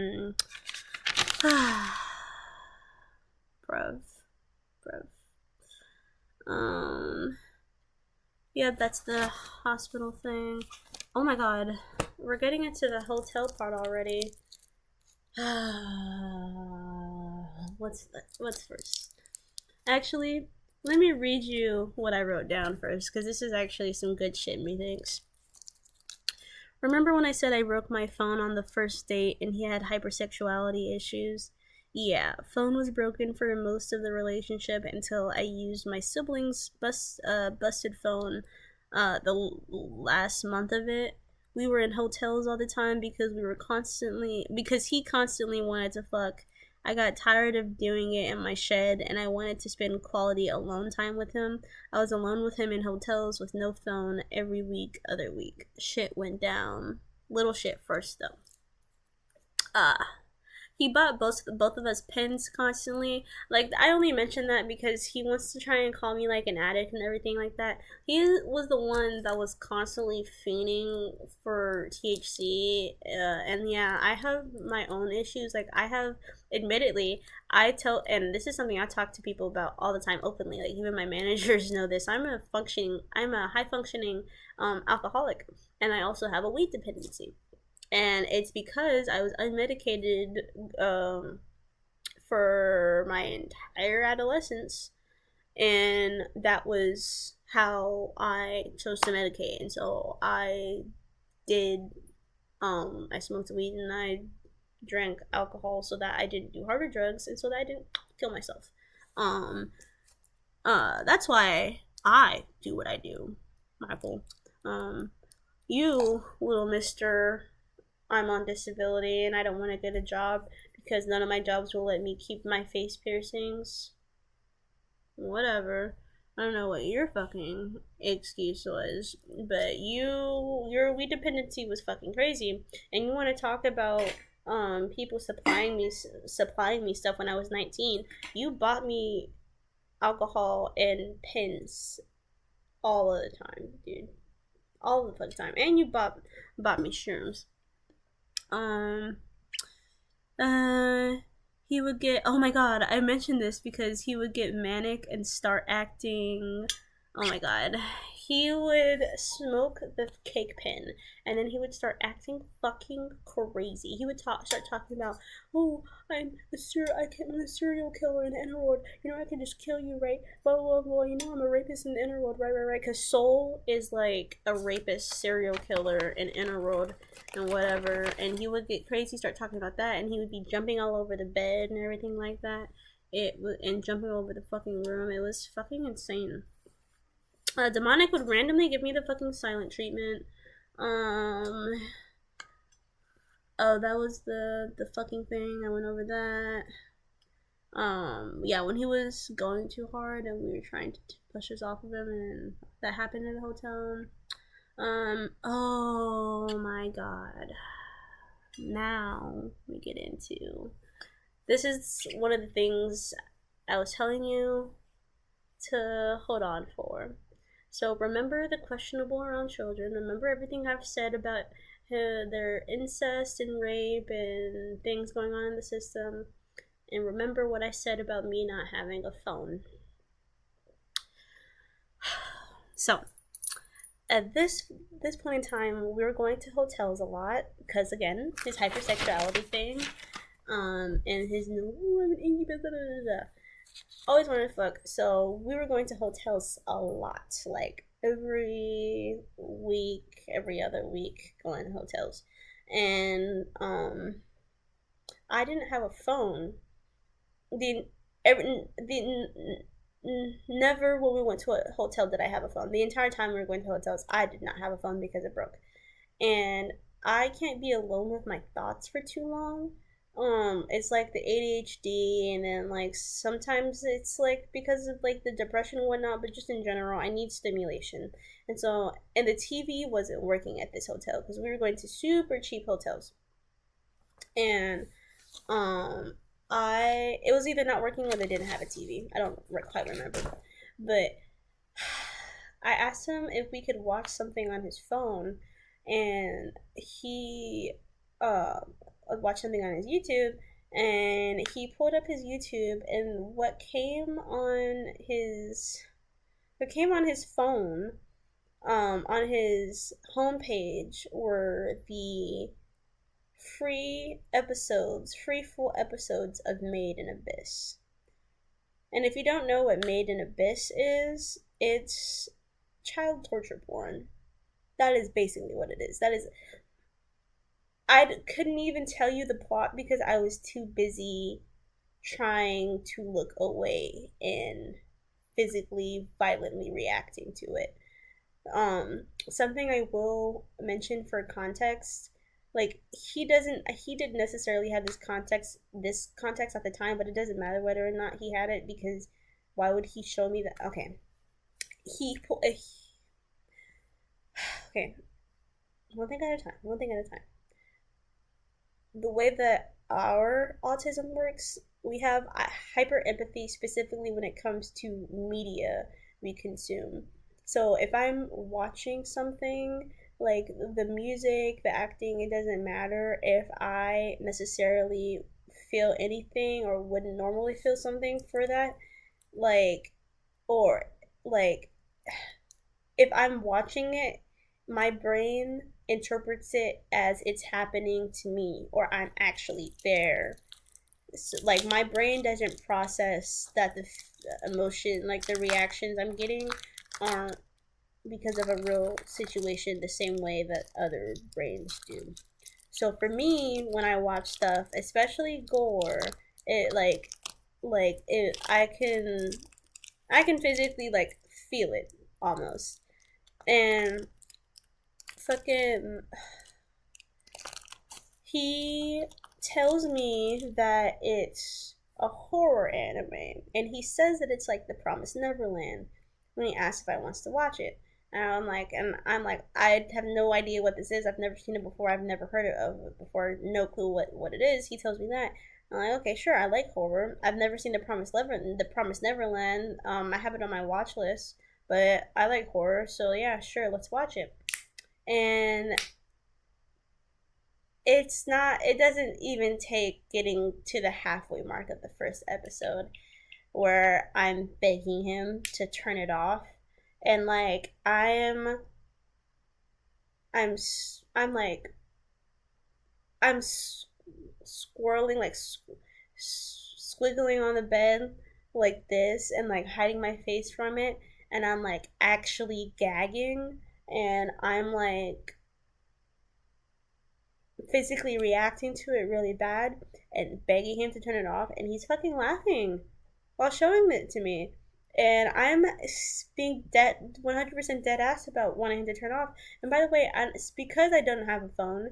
I didn't have a way to call anyone. I didn't have a way to just turn something on my phone. I didn't have a way to leave. That's another thing that's important. The times he was talking about um being like serial killer, he could come in, da, da, da, da. I didn't have a way to call anyone. I didn't have a way to leave. We were in a hotel miles and miles and miles, like away from my house. Like I didn't. I was trapped in there with him, and he showed me all three of those episodes. Um, and only because those were the only episodes that were available for free. Fucking afterwards, he he kept showing me the manga and kept trying to be like, no, it's not CP, it's da da da da da. No, like the plot is actually really good. And then he tried looking up more episodes to watch. We didn't end up watching anymore. I honestly don't end up remember. I think we ended up listening to music or something after that. I don't really remember. I dissociated hard. I don't recall what happened after that because it's very traumatizing. So that was that thing, and that was yeah. That's why when you asked to stay over to my house, not only were we not together anymore at that point. I'm gonna get to that story probably next, honestly. But we also had the nonverbal child in the house. So no, you're questionable around kids. You can't spend the night, dude. Fuck no. Um, now we're moving on to reasons he tweaked out on me. Let's go through this. We were in a poly relationship. Oh yeah, okay. We were in a poly relationship, by the way. I wasn't dating anyone else. Ray was talking to someone already. But we were in a poly relationship, so didn't think it was a big problem that we were talking to somebody else. We weren't even dating that person. We were talking to them platonically, and me and that person both had that person. No, it wasn't Ray. It was Rufus. Rufus and that person both had feelings for each other, so they were thinking about it, and so we were trying to think about how to bring it up to Michael. But every time we brought up being poly in general or brought up having multiple partners in the past, he would lash out on us and he would slut shame us. And one time he was like, I don't even know what you care about my attention or like happiness or whatever, something like that. When you can clearly get attention elsewhere. And I was like, what the fuck is that supposed to mean, bro? Like you're poly. What? And it was like a whole fucking thing. That's also on the list of reasons we tweaked out on him.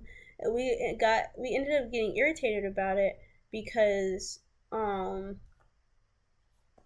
because like bro, we're a polyamorous relationship. You said you were poly when we first started talking. You gave me no reason to believe otherwise. What is the big fucking deal? Actually, let me just go to those messages because I have the poly fight. Here it is. It's captioned the poly fight on the Instagram. I'm sorry. This is him. I'm sorry I just randomly ended the call. I'm just very self-conscious right now and I'm not doing well. I don't want to cause trouble, so I just ended the call. Haha. We said, I figured you weren't doing okay. That's fine. I don't mind. Is it something you wanted to talk about, or did you just want space for now? He goes, I'm afraid to talk about it. We go, are you scared I'll get mad or something? He goes, yeah, I'm scared you won't like me anymore. I said, is it about the poly thing? He says, I can't text. I say, well then, would it be better if you explained it over the phone? I'm not saying like right this second, take time to breathe and everything, but I need you to be honest with me, Bubba. He says, yeah, I'll explain it over the phone in a second. And I said, yeah, do you want me to call? He says, yeah, or I say, yeah, give me a second. I need to grab a charger. All right, I found one. You can call me whatever, blah, blah, blah. Call me this account. Yeah, we call him. And then that was because he had previously made a comment and then he was being weird. So we ended up talking about it on call. And we had come to the conclusion that he's not actually poly, he's mono flexible. And he was trying to excuse it as, like, oh, I was in a poly relationship. My last relationship, I was poly, blah, blah, blah. But they forced it upon me, blah, blah, blah, blah. I was like, okay, so if they force you to be in a poly relationship, then you're not actually poly, then why would you say? But I was just like, okay, well, you're not poly then, you're just mono flexible, and so we'll figure out how to maneuver you being monoflexible. And so, okay, well, this one is Ray talking. So Ray was also talking to this person, Ray and Rufus. But this one was Ray talking. Later on, he says, also, I have a question. I was thinking about it from the talk earlier, and I need clarification. Warning, it might put you in a bad mood, but our system is curious, and I personally need to know. Sure, ask away. So when you said you don't want to know when we want to fuck other people, so you said, okay, he said that he doesn't want to know. So he said, so when you said we don't want to know when we want to fuck other people, sorry. I'm retarded. I'm having trouble reading. But I'm having a hard time telling when it's appropriate to tell you, to let you know about other interactions at all. Because me personally, I have relations outside of this and want to know if you're going to wig out about me interacting with them in any way. Because I'm not trying to be a cheater or get anyone in my system in trouble. So, because the monoflexible thing, we were pretty upfront about being open poly from the get go. And the monoflexible thing wasn't established till like yesterday. So I'm confused. He said, sweetie, if you want to go be intimate with other people, fine. Oh, wait, hold on. This is how he said it, though. Hold on. Sweetie, if you want to go be intimate with other people, fine. I am not going to stop you from your happiness. I said, okay, bet. I'll leave it at that. I was making sure, you know. But alright, I'll stop pestering about it. Um, and then, And then he was talking about like Misa's TikToks trying to change the subject. So because he was like he was very touchy. We didn't want to piss him off or for him to start suicide baiting because he suicide baited a lot. He goes, "Sorry, man, did I trigger you?" He go, and then Michael's like, "I'm fine. Is that all you wanted to ask me? Is that the reason you were upset? Is that all you wanted? Is that all you wanted from me?" And we were upset earlier because we thought he was ignoring us on purpose because he would do that sometimes, but it turns out he was just texting on the wrong account and we didn't see it because like some one of our things one of our shits were broken or whatever. We just didn't see it because we were on the wrong account, some shit like that. um and we were like, bruh, no, it's not the reason I was upset. I was upset because I thought you were ignoring us. We already established that. It had nothing to do with my question. I asked that because I wanted to know, and everyone else in my system are pussies that didn't know how to word it. Okay, I'm sorry. It's fine, man. I'm just probably not the right person to talk about this. I'm genuinely not trying to be an asshole. I'm just straightforward and I don't know how else to express my feelings. He goes, haha, it's fine. I'm going to be perfect soon. We go, what do you mean? He goes, it's a surprise. Dot dot dot. Haha. We go, hey man. He goes, what? And we go, what do you mean? It's a surprise. He goes, I can't tell you about this prize. All I can tell you that I'll be perfect soon. um, okay, fine. I have no surprise. Just forget about it. I'm just stupid right now, and I don't know why anyone would want to talk to me right now. Ha ha ha. You guys, you know what? I'll let you go off. I don't want to be alone, though. I can't. And then Vanessa fronts, ugh, and it's like, Bubby. He goes, what? Tell me what you need. Tell me what you need, Bubs. Um, I don't want to be alone. That's all. I'm right here, Bubs. Jeffrey is still front. He's using the body mainly right now, but I have hands. Sorry about today, Nessa. I'm sorry, okay? I fucked up. I listened to the voices today. I listened to them because they're right. I'm a big imperfection, a flaw. They're all right. I don't want to be a problem in your life. I'm sorry. I am a failure. I'll be good. I'll be good. Okay? Please just don't leave me. I fuck up and I'm sorry. She says, listen, it's fine. It's fine. It's fine. Don't worry about it, okay? Please don't be mean to yourself. I'm sorry. I'm trying not to make you feel this way. You didn't do anything. I'm sorry because I can't even act like a normal even be I can't even act normal. I can't even be a normal person. I'm very mad at myself. I'm probably just splitting or something. I just can't function. Vanessa says, he didn't come about it in the best way either. I'm sorry, he's a dick. I'll be okay. Please don't worry about me. I mean, you're probably right, a split or something, but still, like, I'm sorry, really, I don't know how to function either. I don't know how to say things the right way. He says, no, I want you happy. I just want you happy. I don't even deserve you at all in the first place. Neither I should be lucky you even find me interesting, even want to be intimate with me, even though I'm just filthy. I don't feel I deserve love. I just want you to know you do. Vanessa says, please be nice. I don't know how to get you to understand that I don't feel that way, and I'm happy with your company. Our company, you're just so mean to yourself, and that's what hurts me. Ah, this is so fucking much, dude. He goes, I'm not being mean, okay? Why else did everyone hit me? Why else did everyone just fucking use me for things? It's not what I deserve. I should be grateful for any attention I get. I'm not trying to hurt myself. I just feel so sad and fall and failing. Can't even get Phelan can't even get me weed because nobody wants that in the house, and I'm struggling so much I can't even feel better without it. My coping mechanisms besides self harm is gone, and I cut my stupid face up for the first time since I was 16 because I can't even look at myself right now. Vanessa comforting him, being like, because people are awful and hurt others because it makes them feel better about themselves. That doesn't mean they deserve it. I've been hurt the same ways. If you say something like that about me with the same, you're a person and you didn't deserve what happened to you. You deserve to be happy, okay? He goes, I know, deep down I don't, but I can't stop punishing myself for everything I do wrong. I really fucking love you, and I feel like I'm fucking up already. It'll be fine. I'll be fine. I just feel like we triggered each other, but it'll be okay. Just don't worry about it. I'm not gonna worry about it. I physically cannot stress about it. That'll be too much. I'm just going to have faith that everything will be okay. Bumps in the road are natural, happens to everyone. So, no path is smooth. So we shouldn't expect to be perfect. He says, actually, if you need me, he says, actually, if you need me, let me know. I'll be here. And I'm sorry again. I love you. Please stay safe. And then the next day, I'm like, I'm sorry I passed out. Um, and then he's like pretty short with me.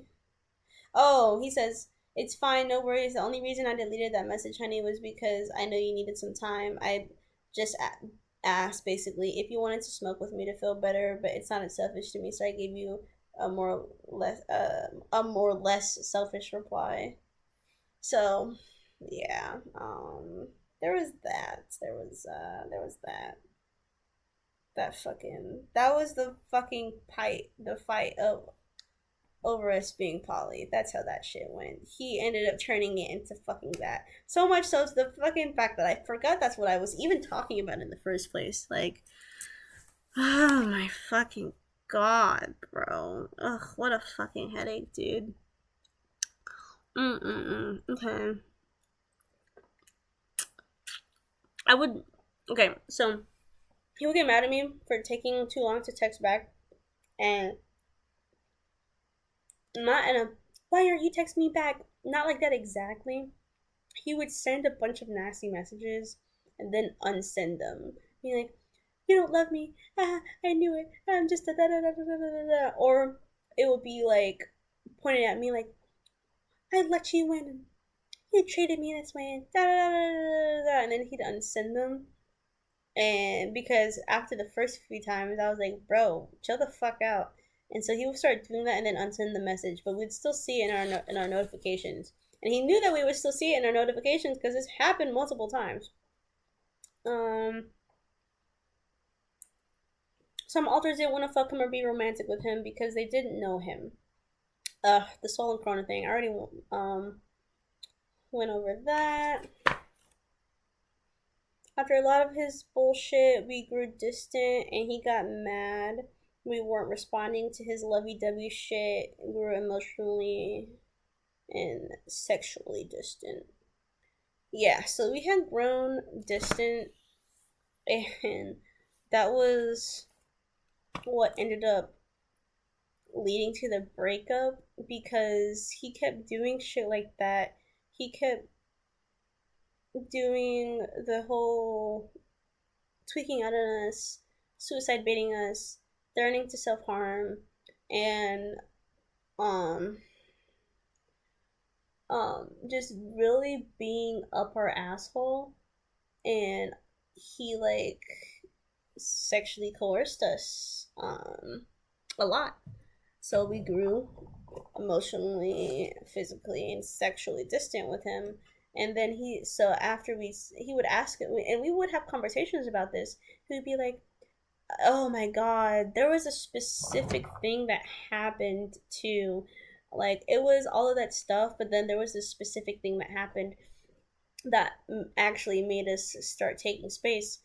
Vanessa, no, we had like a little argument the night before about something, and he was doing some crazy shit, and we had let him know that sugar, or that we would, it was no sugar was the one that was fronting, but we let him know that we will be at the pool watching the kids the night before.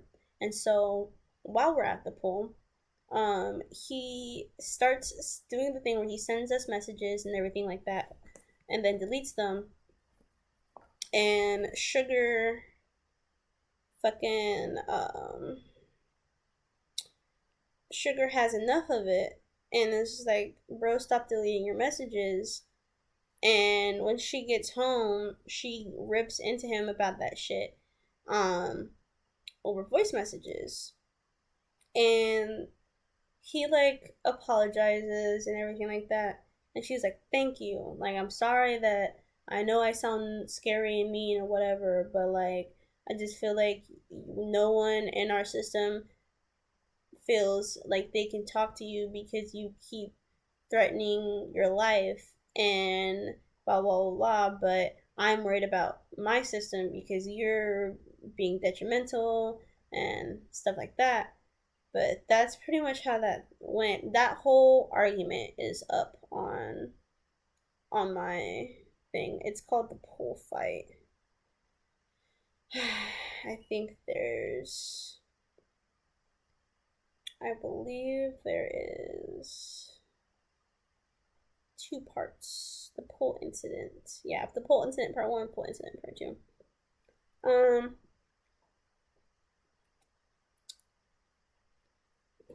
Fucking, it was a whole thing. You can look at that on my account. That one's not the super important part right now. I'm getting into that because I mentioned that because Soul was being, we got into fights pretty often, but Soul was being particularly nasty, and he was front stuck, and he was being particularly cruel to us, and that pull thing was the last fucking straw. Sugar had snapped at him, and the next day, Demonic texts us like, actually, let me. This is one I actually want to read to you guys. This one's called Admission of Guilt. It's a caption, Admission of Guilt. He says, I just wanted to apologize. It was my fault that everything had gone badly these past couple of days. I wanted to see how much Soul could take on responsibilities and act towards serious matters. I kind of used you for that as well. I put you in a stressful situation, and I'm very, very tremendously sorry for my actions. I realize now Soul is incapable of handling things with maturity. He is still a child, pretty much. Yes, he may be as old as Rowan, but Rowan had to be a parent at a young age and understanding responsibilities and maturity, so was raised very different. He doesn't know how to cope or handle things. He's like a child. You can't be harsh. You can't be this or you can't be this dot dot dot or that. But what I'm saying is dot dot dot. I will no longer let him front unless he is just there to make things cheerful with his hyper personality. He no longer has the responsibilities he once had. Again, I'm sorry. And Sugar said, or whoever was fronting, I think this was Vanessa, said, "Give me a moment to respond. It's hot out here." He goes, "No, I understand. Take your time. I hope you can forgive me, even if it's going to take a while. I'm very sorry for putting this onto you again." We said, "Yeah, I was irritated with the rest of you or whoever's idea that was. Like, I get it, but y'all should have pulled him out a lot sooner for his own health. And it shouldn't have taken us having an outburst from the result of everything to pull him back. Why did it take that long to um blame? I don't know what I said. Why did it take? I can't see what I said that part. Why did it take that long to? Oh, real. Why did it take that long to realize? And you must have known the risks. You could you must have known the risk before going in. You could have at least given me a heads up. You guys were going to do that. I really don't appreciate being used to run tests without my consent. Not even just that. Like, I'm just insulted that you put us at risk of spiraling in the process of trying to see how much Soul could handle. The results could have been much worse on both ends. It was just irresponsible. With my feelings and Soul's feelings. I'm not asking you to apologize more. I don't think you were being malicious. I just had no clue what you guys were thinking. He says, I don't know what we were thinking, especially Virgil encouraging it. I know I was irresponsible, and I'm deeply sorry for all the problems this has caused. I know it'll take time to trust me again, but it won't happen again, I promise. You mean a lot to me. I'm sorry I let it get so out of hand. It wasn't just that I couldn't get to the front at all. I don't know what happened, but I'm sorry again for everything. Please let me be able to fix and mend this, as you all are a very important part of our lives. I will do my best to be more honest and open about things like this. I never meant any harm, neither of us did. I love you and your safety is my first priority. I know I messed up, but I will make it up to you, even if it means slowly. Ugh. So, I love you too. I just need time to learn how to be vulnerable again. I'm having trouble expressing myself. I'll have to come back to my thoughts later. I'm just gonna relax for now. I don't know what to do with myself. I know you already feel bad enough about it. He says, I understand completely. If there is anything I can do, let me know. I'm sorry I made you lose your trust in me and vulnerability. It does hurt to hear that, but I'm the only one to blame right now. I appreciate you telling me even a little bit. Thank you. Go relax, sweetheart. You deserve that at least. Or at least that. And then, thank you, Bubs. I'll let you know if I think of anything. I mostly just need time. I'm probably just gonna go sleep with Melody inside. That's Vanessa's wife, Melody, in our system. Vanessa in our system is married to Melody in our system. I'm gonna go sleep with Melody inside. I know Skylar wanted to front anyways. Okay, sweetheart. Sweet dreams, and that's fine. Just focus on you for now. Hey, it's raining. Yep, our power went out. Oh, and a few days later, our power had a few days later, we texted him that our power went out. We didn't text him for a few days, and he tweaked the fuck out in one of our accounts. That's an argument I posted about somewhere else. But oh wait, no, the power outage was another where he tweaked out on us was another thing after we broke up. That was a completely different thing because that time it broke our phone. That's why we weren't on for a few days. Anyways, that was when we stopped being as vulnerable and as close with him because we had those few fights, and then just to find out that all of that happened because they were trying to fucking see how much Soul could handle, and at this time I'm thinking that they are actually a system, so I'm going to speak of it as if they're actually a system, but know that I do not believe that they're actually a system. But which makes it even fucking worse because you are not even a system. That's not even what happened. You just lashed out on me for 3 days and then you blamed it on trying to test the maturity levels of someone that doesn't exist. And even if what you said is what happened, still fuck you, because why are you gonna run a test on me? that could have made me spiral mentally so bad that I fucking like killed myself or something, bitch. Like what, you whore? And so he would get mad at us. He started go having moments where he was like, I feel like you just don't love us anymore, and I feel like blah, blah, blah. And sometimes he would be like, I'm so mad at myself. But then other times he would be like, well, you said that you and I just need affection. Like I don't get no affection. Stuff like that, bro. It was just fucking ridiculous, bro. Absolutely fucking ridiculous. Um, reasons I tweet out on him. The slut shaming and hitting on alters that don't know him made Ray and some others irritated. So we had a convo. Oh, I already went. That was a part of the poly fight. Period of 3 days. Extra cool. I went over that. Oh, after we broke up, he kept calling us pet names and like asking for hugs and kisses and stuff like that. Even though, oh, does this get into that thing? Oh, this gets into that thing. Maybe I should get through the rest of our breakup first. I'll get through the rest of our breakup first, and then I'll get into that because this one is a big one too.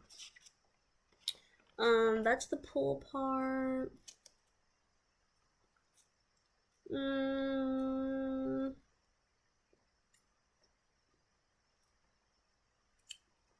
Question about my kids. I went over that already. I'm on the recap of the before the post breakup madness. Reasons why we broke up with him. We became emotionally withdrawn. I guess I can go into the sexual coercion now.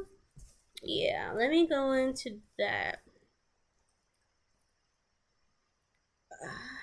Let me see.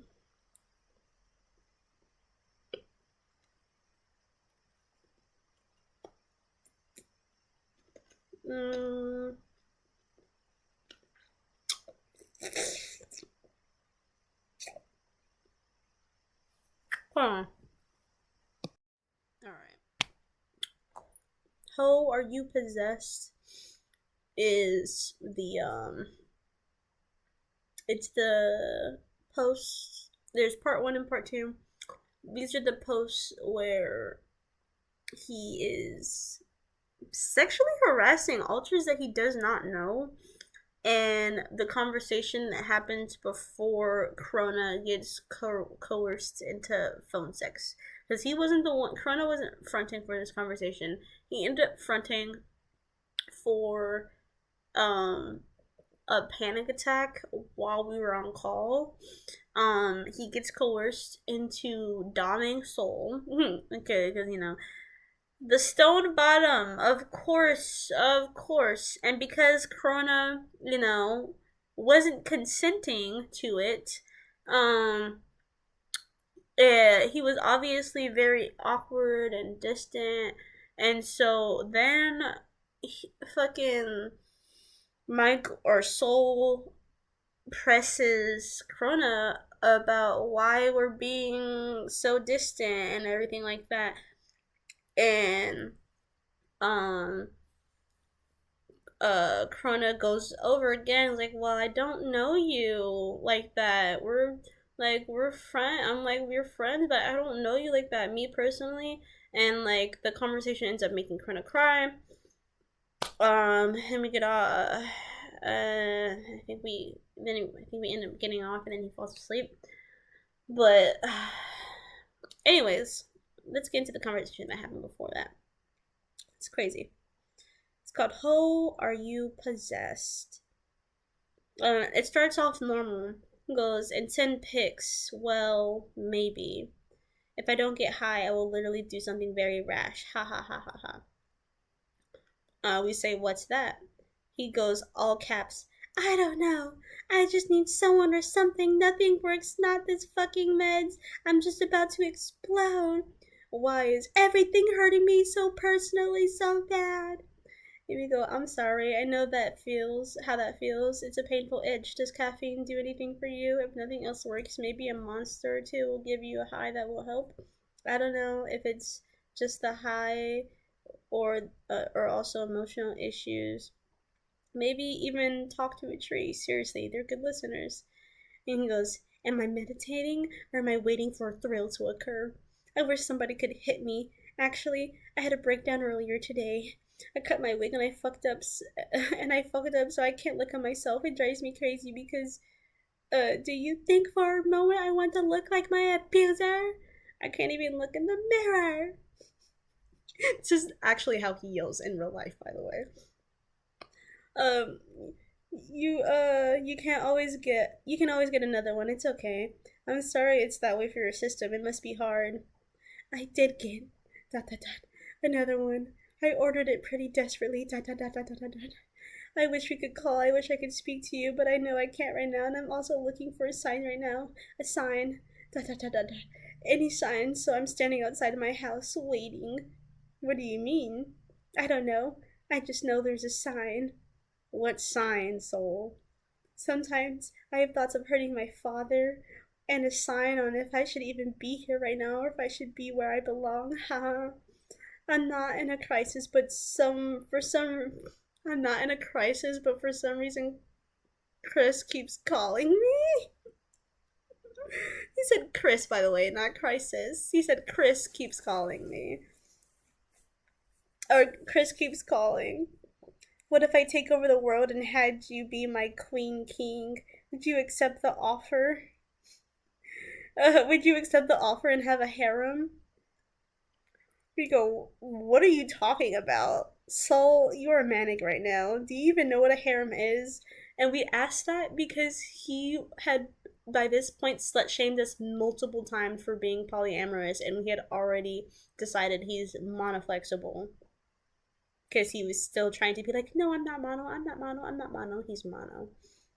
Um, but anyways, we're like, please make some tea. Who is Chris? He goes, I am not manic because that what Panic at the Disco is for. And yes, a harem is me being surrounded by beautiful women who are so dominant that I could just cry a bit, and you being involved. And Chris is my friend. I think Charlie I think Charlie got his kidney stolen. He's a unicorn.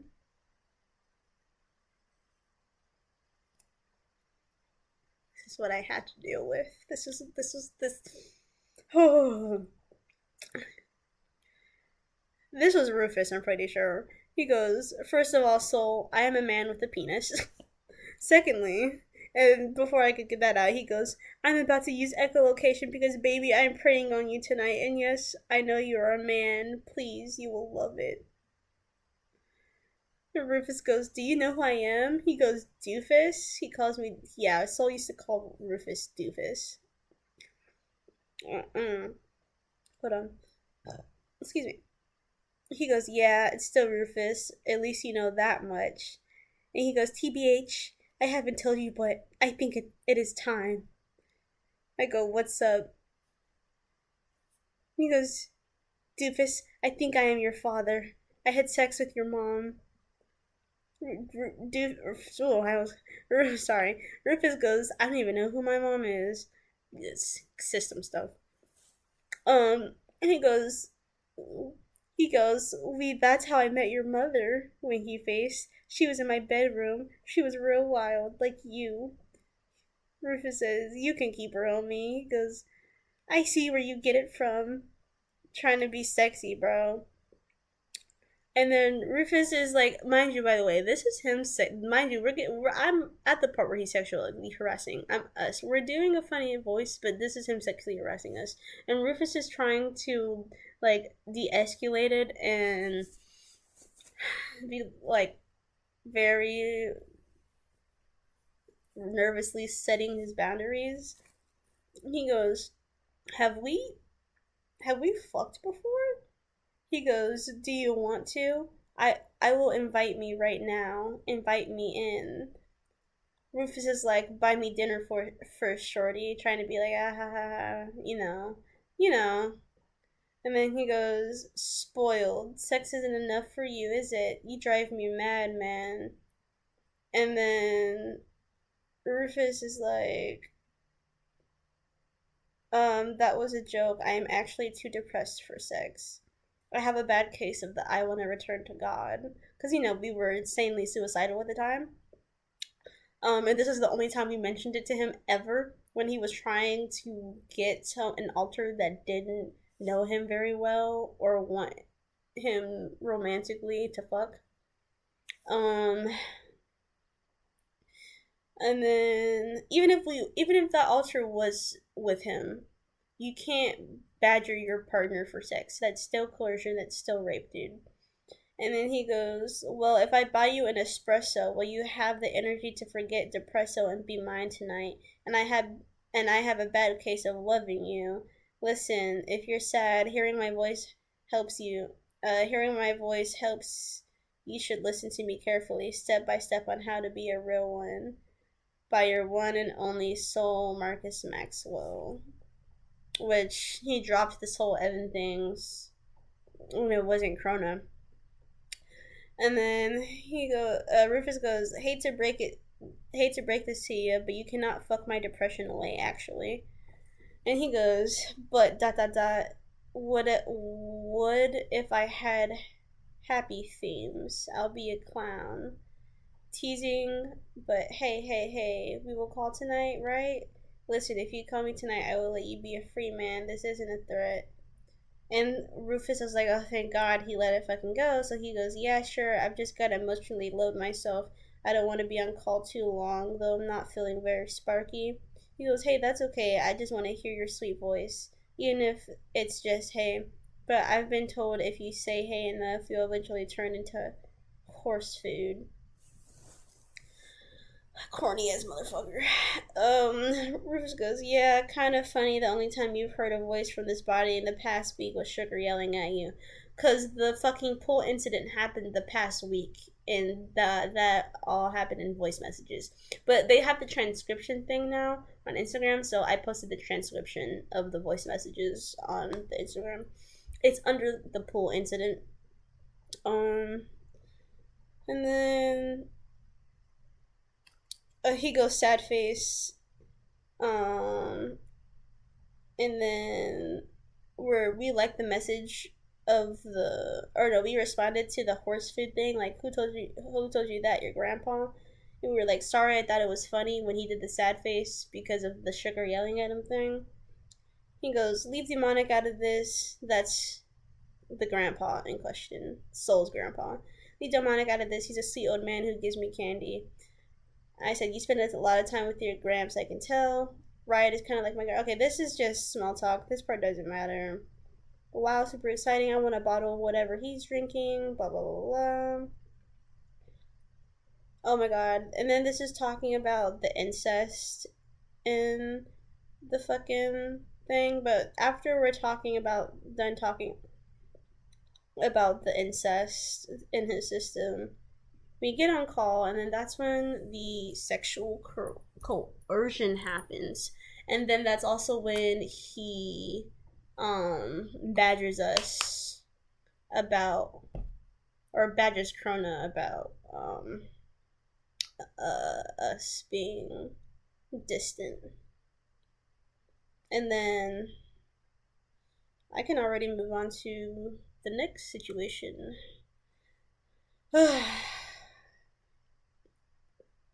Fucking after we get off, or the video call ends, and I'm assuming we either fell asleep or got off a call and then didn't talk until the next morning. But he texts us first and goes, hey, hope you slept well, ... Sorry about last night because we ended up fighting after he coerced us into phone sex. Sorry about last night. I hope you're doing better. I do need to talk to you about something eventually, though. Eventually. I go, I'm awake now and cool to talk. It's Rufus. Krona was the one crying, but he ended up going to bed right after, and I woke up in body, so it's chill. What do you need to talk about? And he goes, well, correct me if I say things wrong, as I was very mentally gone last night, but clearly. But you told me that you pretty much can't be affectionate, really, and that when we first met it was mania. So are you sure that wasn't all just an act? was it even real? I don't know if you told me last night if it was or wasn't. I just feel a bit led on to thinking you're able to be affectionate towards me and love me back, even if it isn't fully. And it kind of hurts knowing that I won't ever get the little bit of affection I give out back. I'm not going to leave over this, but but will there ever be a day will you become affectionate? Will you be able to trust me? Will you ever love me? Sorry, this is so corny. Will you ever love me like I love you? Again, I'm not leaving you and I'm not giving up or anything. I just wish we didn't rush things sometimes. But then again, I really do care about you and I want to try to um, work with things and be with you. I just want to tell you how I feel right now. I said, yes, it was rushed, and that was, this is the breakup, actually. We're getting to the breakup. Yes, it was rushed, and that was a bad idea because this is always how it happens. The mania was describing my openness, and I explained um, that hauled because of a mix of different stressors. I wasn't lying about my feelings, I was being open, and now I'm struggling to be open and soft. How we like to be for a number of different reasons. We didn't think we would get this bad, but I guess we're not quite out of the unpredictable stage yet.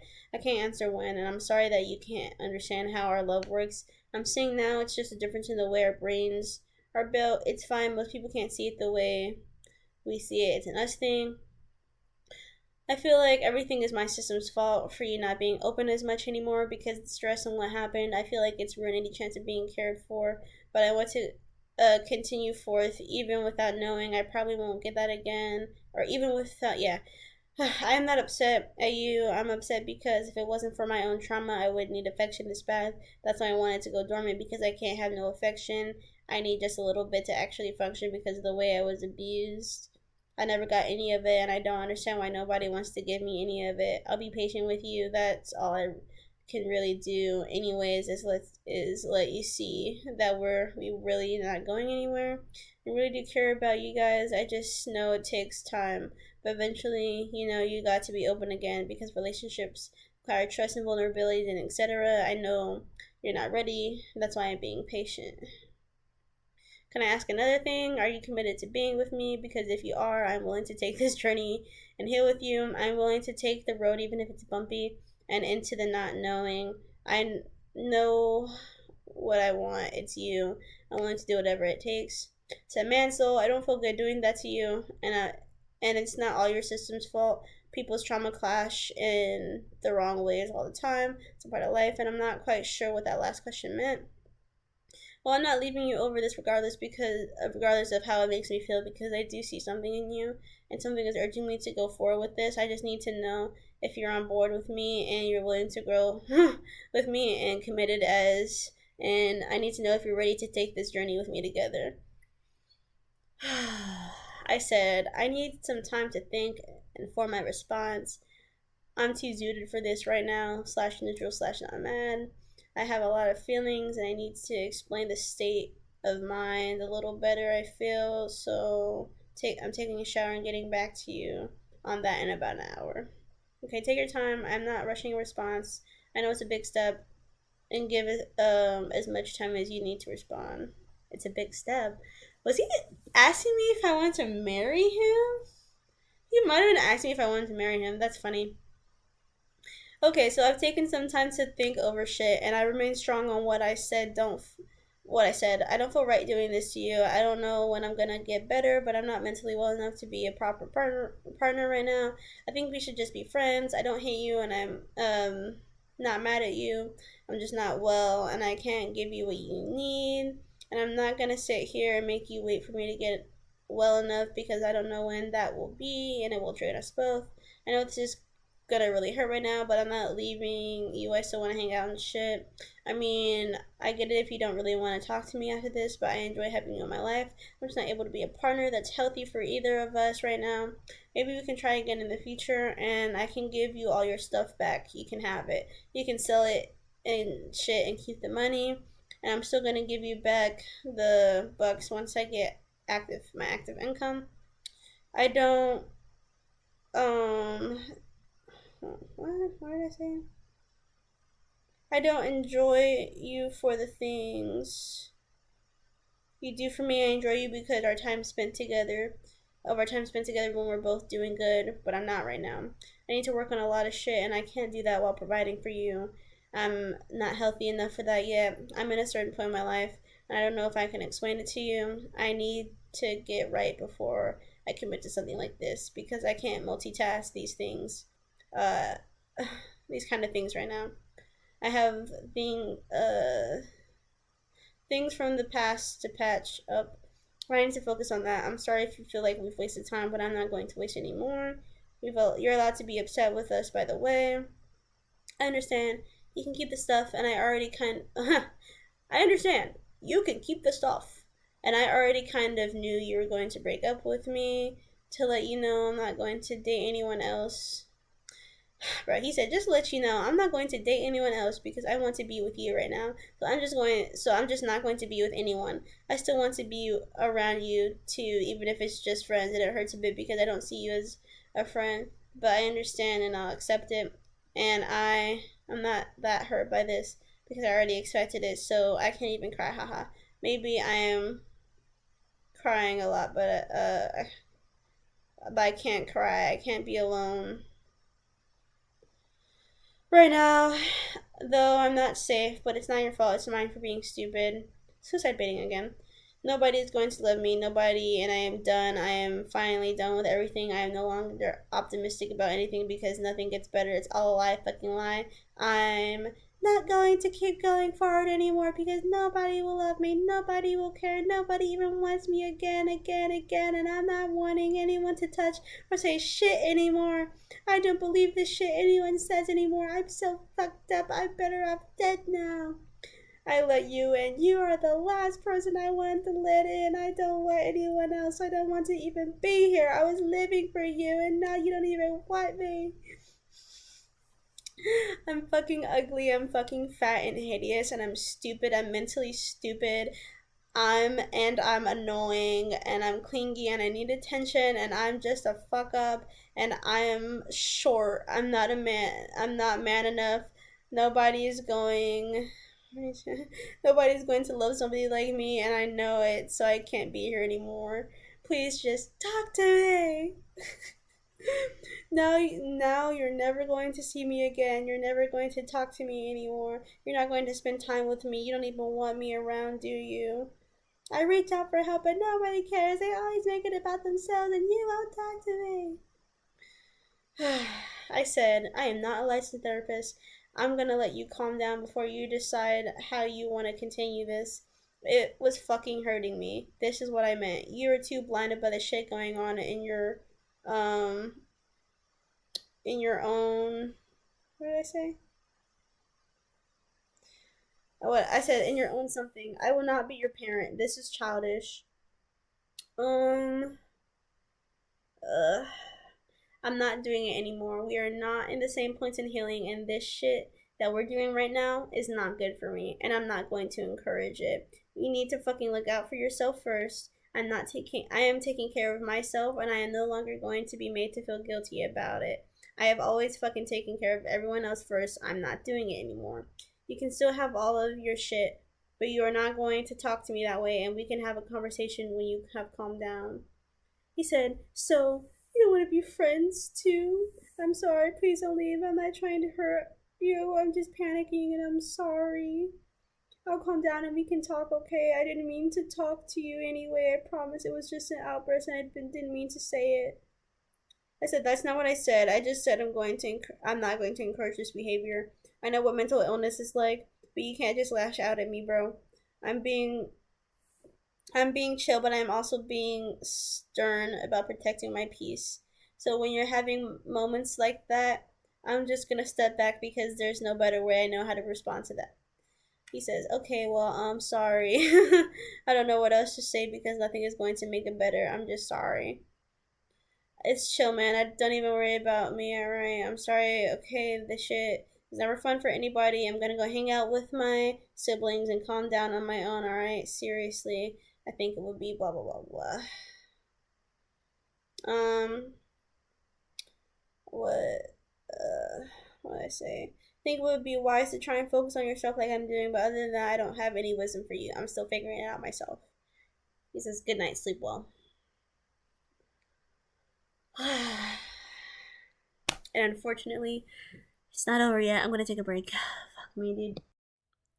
I made myself a sandwich. Alright. I fed myself and my gecko. So let's get this shit cracking, because not done yet, but almost done. I want to be over with this. So we get to the post breakup shit. We have that breakup, and I'm still trying to be friends with him, because that's just how I've always been, like, us in general as a system.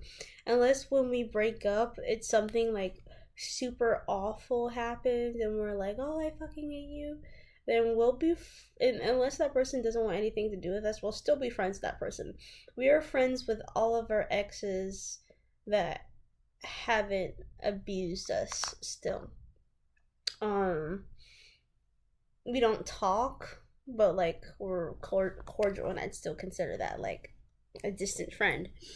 um so there's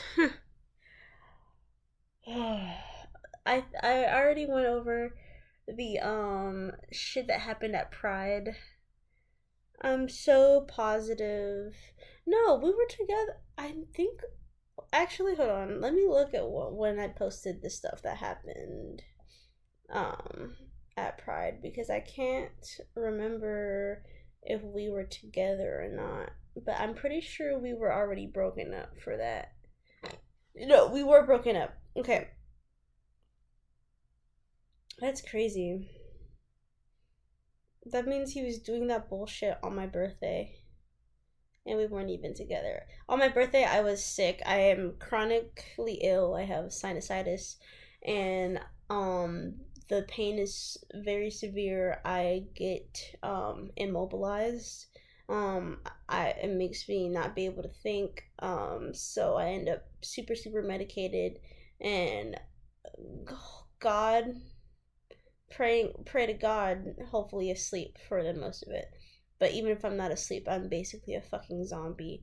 Because even if I'm not medicated, the pain itself makes me completely zombied out. So for my birthday, I was out like that the day before, the day of my birthday, and the day after, and he like got pissed at me. I was like, bro. And my phone had broken again. The phone I was using was broken again, so I didn't even have like a phone. I had a computer. I'm like, bro, I'm sick. I don't want to get up and talk to you, or get up and tap away on my computer while I am in severe pain. But Pride, we had that was mentioning the shit where he was all like, oh, you were so rude and you took my stuff and blah blah blah. I already went over that. Let me get into the juicy shit. So I, at this point, was starting to get a little over it, because he kept breaking boundaries, and he kept calling me sweetheart and darling and hun and all that shit, and um fucking trying to hug and kiss on me even though we broke up. So I was kind of getting over it, but he was begging to fucking hang out again. So I was like, you know what? You can come hang out with me while I'm at my house. I'm gonna be, because I was gonna be spending the night over there to play video games and watch movies with my uncle, anyways. And he fucking I let him come over for a little bit, and I told him that he was only gonna be able to stay over for a little bit. But we ended up having a, like, what I considered a good conversation. It was like a good 3 hours of us talking about the boundaries he was crossing, how he needed to stop, and then like why we broke up, how he made us feel, the whole vulnerability thing, and then he got a chance to talk about how he felt and everything too, and we came to a good in point, and my uncle had invited us to smoke inside.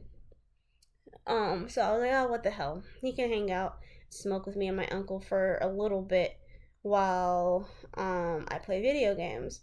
And I think it was like 8, so I was gonna get ask him to leave around like 9. Um, so we go in and I'm playing video games with my uncle, and he has moon rocks. And if you don't know anything about moon rocks, it's a form of weed, and it's basically the most potent shit that you can get. And I'm just gonna give you the same comparison that he had. I am an avid smoker. I've been smoking weed since I was nonstop since I was 14, to the point where um there was a few years where I didn't there was not a moment that there wasn't a bong, a pen, or a pipe in my hands if I wasn't at work, um unless I was sleeping or in the shower. Every other time, and even then I had it sitting outside the shower and I was hitting it while I was in the shower. So I was smoking constantly. I don't smoke as much anymore, but I still smoke a lot. My tolerance is extremely high. Extremely high. And just a tiny, tiny sip gets me high. A second tiny sip gets me high out of my mind, out of this fucking world. And we had regular weed for him to smoke. So I was like, hey, no, you don't want to smoke that. You don't want to smoke that. But he kept insisting. And I was like, bro, no, you do not want to smoke that. And if you do smoke it, please, for the love of God, do not hit it. Do not take a full hit. Only take a sip, a tiny sip. You're not supposed to take a full hit of that. And especially him, he gets weird when he's high. I told you about the serial killer shit already. And then that's also when he starts doing his oh, my dick hurts, I'm so horny thing. So I was like, please, for the love of God, please, for the love of God, don't smoke it. And if you do, hit it very lightly. I warned him, begged him not to, and forbade him. All 3 of those. And he still did not listen to me. He took a huge fucking hit, got extremely high, and I had told him that I don't like babysitting people, and I didn't want to fucking trip sit. But he got stupid fucking high, and um he started rolling around on the bed. I can recreate it. Hold on. He started rolling around like this, going, oh, oh, and like, bro, my oh, is that my phone? Oops, that is my phone. My fucking my uncle was being really nice about it and was like, "Are you okay? Are you okay? What's wrong?" He was like, "My stomach hurts." And Sugar had like switched into front at this point because she knew he was on that bullshit, and she was like, "Michael, don't. Michael, do not. Don't fucking say it." And he kept going, and she was like, "Michael, don't fucking say it. I know what you're gonna say. You do not say that. My uncle is right there. Do not say that." And he goes, "It's just I haven't had sex, so it hurts. It's just when I don't have sex, my area right here starts to hurt, and and I was just like, oh my fucking God, bro." I said that to my fucking uncle, and then you know what he did? He pissed himself. He pissed himself on my uncle's bed. Luckily, it wasn't enough to where he didn't drench anything. But he did piss himself, so we had to let him take a shower and give him some pajamas. And by this point, it was like he had, like, again, I said I wanted him to go. I want him to leave around 9.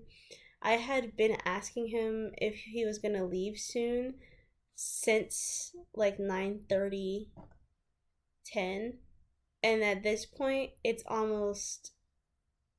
almost 12 a.m. It's 11 o'clock at night. It's almost 12 a.m. And he has the audacity to ask if he can spend the night. And I'm like, no, Michael, you cannot spend the night. And when we're in the we give him. I tell him to go take a shower. He comes back in, asking for help with the shower, and I go in there irritated because, well, Sugar's fucking irritated. And we already were going out of our way to let him impede on our family time, in the first place with having him come over, and then he was overstaying his welcome on purpose, and he got himself high despite knowing how he gets when he's high, despite us warning him not to smoke that much, and despite us warning him how strong it was. And he put us in a predicament where we had to take care of him. So him coming out of the bathroom being like, I don't know how to work the shower, pissed Sugar off. And we went in there and we turned the shower. And don't mind you, it's a normal fucking shower. You twist it to the heat. That's all you do. It was a normal fucking shower. So we knew he was doing this shit on purpose, and we got into him because we got into him about it, and he was doing the I'm sorry, like he literally like turned his knees in and turned his feet in towards each other and went like this and looked up at us from under his things like that, like, one, like, and I was just like, and like Sugar wasn't fucking having it. um Fucking, like, nah, bro. Um, she gave him the whole spiel, like, you knew what the fuck you were doing, you knew better. This is fucking childish, and you fucking embarrassed me in front of my, like, this is just like, she was not fucking happy, and for good fucking reason. I don't regret, and I don't apologize for what Sugar said to him in the bathroom. And she was keeping him, mind you, he said that she screamed at me. Sugar was hush whispering, like, you knew better. You knew that you weren't supposed to blah, blah, blah, blah. Just like that. Because it was 11 p.m., almost 12 a.m., and everyone in the house is asleep. Our grandparents, our auntie, and her child. Our uncle was the only one asleep besides us two. Everyone else was sleeping. It was a small house and the walls are very thin. So I was keeping my fucking voice down. I was not screaming at you. But even if I was, I would have had every fucking right to fucking scream at you. But yeah, no, we told you to take your ass home because you tried to ask if you could stay the night. I was sleeping on the couch already, and you were like, "No, if we just stay in the shed." Like, no, motherfucker. I want to play video games with my uncle. I don't want you here the entire fucking night, or I don't have to sit here and babysit you the entire fucking night. No, I'm supposed to be here spending time with my family. You have to go home. So yeah, no. He had to go home. I sent him home. Fucking, that shit was just so crazy. Oh my god, I have the pants that we gave him to go home into. Just so you know, I'm not fucking capping. I literally have the pants because he gave them back to me to give back to my uncle, and I just never did because these are really good whore pants, and my uncle didn't mind. It was these pants. It was these fucking pants that he went home, and they're my pants now. But yeah, I wear them a lot. But anyways, that was, I guess, the last huge thing that happened before he ended up flipping the script on me once he got a new victim. So basically, besides that, he was just up my asshole a lot, and he would like like get mad at me for not texting him. Oh my god, there was another big thing that happened. Hold on, because he would get mad at me for not texting him, even though we weren't dating him anymore. Okay, yeah, the caption is him tweaking out on us post breakup for not responding to him for a few days when we were sick on our and our phone was broken. This was the time. He goes, "Are you mad at me? I don't understand why you're ignoring me and stuff. And you said we were still friends, but it doesn't seem like that. I don't know what I've done wrong." Okay. You're not even telling me anything, and I think that's really mean. Look, I'm not going to try anymore. I don't know why you're treating me like this. If you're upset at the way I responded to your sudden breakup, it's because you said I was allowed to be upset. It caused to have a trauma caused me to have a trauma response. So it was severe. I said I'm sorry. I said I told blah blah blah blah, and then I don't have a screenshot of the rest of that because it was bullshit. My response was, I just got on my computer to tell you I'm not ignoring you. Some bullshit happened with the charger ports, and it killed the battery of both me and my younger cousin's phone. And right after that, I ended up getting sick, so I was asleep all yesterday. I will most likely be asleep all day again today. It took me forever just to bother opening my computer to log in on this account because I am fucking sick. I don't even know what you said to me on the other account. The last message, once the last message sent. He says, "Okay, I'm really, really sorry for assuming I was just worried about you." No, the fuck you were not. I wasn't. I just. I wasn't just thinking you were ignoring me. I was super worried about you and was wondering if you were okay. Thank you for telling me. Thank you, and I'm sorry you were sick. I hope you get better. Also, I hanged out with that guy too yesterday until 6 in the morning. I was inviting you yesterday, but you were sick. Now that I'm finding out, I said, "Whatever, man. I'm not cutting you off, so I didn't want to talk to you. I'm not cutting you off, so if I didn't want to talk to you, I'd just block you." But that shit did piss me off. You're not entitled to my time or an explanation if I didn't want to give it to you. So give me some time to cool off because that really got under my gears. But for the record, no, you were not always very nice. You said and did some things that hurt my feelings. But I'm a grown up and recognize you were struggling, and it doesn't make you a bad person or even mean that you hate me. But it was still messed up. Even if you were perfect, um that still wouldn't make you entitled to an explanation of any sort. I don't like listing out to people where I am and what I'm doing every damn hour of the day. Doesn't matter who it is, I just don't like doing it. Now that I got that off my chest, I'm interested in how your day went yesterday and I still want to hear about it. I still care about you.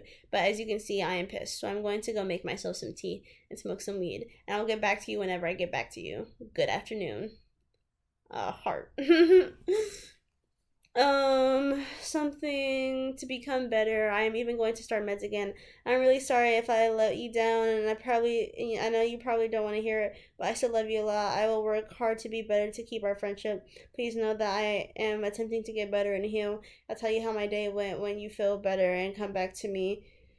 I don't want you upset while I tell you I want you in a good mood, and I'm glad you're taking time for yourself and doing things that help you feel good. Again, I'm so sorry if I ever let you down. I'm actively trying my best to change for the better, learning how to manage things. I would like you to be on this journey with me as a friend. I'm not going to be like this forever, you know. I'm still recovering, and it's not excuse to treat you anyway. I take responsibility and accountability I understand I hurt you. Let me try to make it up to you. I wasn't assuming to make you upset. I tend to overthink and that's not okay. I just worry. I've been left so many times. It's hard not to go impulsively say something. That's why I'm going to therapy soon to help with it. Also, could you tell me what I've said that hurt you? Not that it didn't happen, but so can I learn from what it isn't okay to say what it is so I don't hurt you in the future. Hey, hope you're feeling better.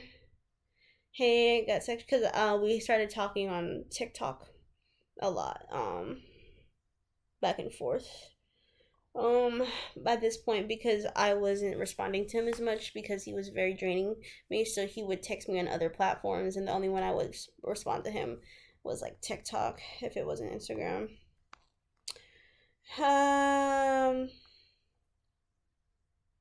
and then he tells me that he got sexually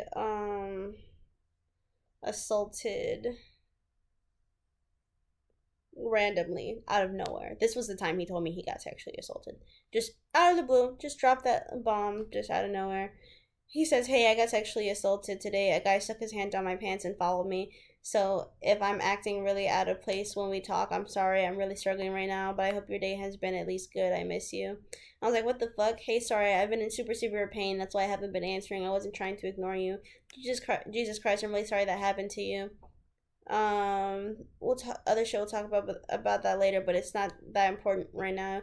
Yikes, that's really awful. I hope the healing process isn't too hard. Shit is traumatizing. I'm doing okay, just a lot of physical pain. He goes, "Yeah, I'm still having a very tough time, and I'm so sorry, honey." That shit again.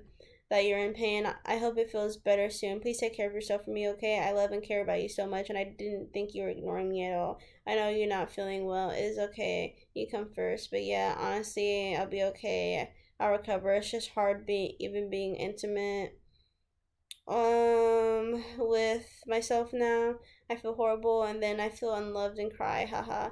But I have been making some friends and trying to be more social so I wouldn't think about that stuff, you know. It's Michael and Soul right now. Hey, I miss you lots. I like a lot. I always hang out with other people, but I guess I just can't stop thinking about you, even as friends. You just make me very happy. You touch my heart in a way not a lot of people can. I hope you feel better soon. Sending love. Also, some of the people I did hang out with found me very strange, never contacted me again. I feel like you're the only one who understands me. I just miss hanging out with you. I always think about our little moments, and I have been blaming myself for everything. And then that was the last messages he sent us on Instagram before he tweets the fuck out. Then he texted us on TikTok. There was some shit from TikTok. Mm,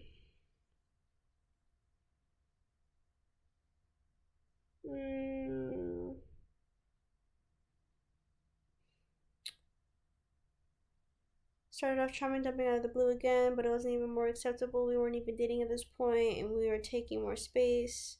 Clearly, very over shenanigans. Yeah, okay, this post after this, we were trying to it's screenshots of messages where we were asking him if he thought he would be better off mentally if we hadn't met, because we were ourselves trying to make sense of everything that had happened because we were still in the processing phase and hadn't accepted yet that we had been abused. And no, I'm happy I did. I regret nothing. I regret not being able to be in a better state to help. I was like, that's not exactly what I'm asking. But,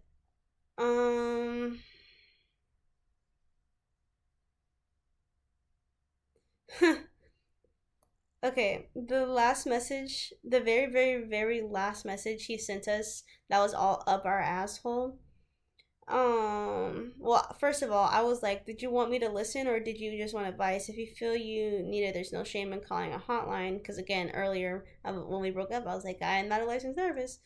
He says, "I want you to know I do love you. I do. And I'm not trying to make anything about myself, but I'm so fucking sorry. I'm so sorry you had to meet me the worst way. I know you don't need my apology, but I am sorry. It hurts me a lot um, that I made people hurt. I'm not perfect as much as I wish I was.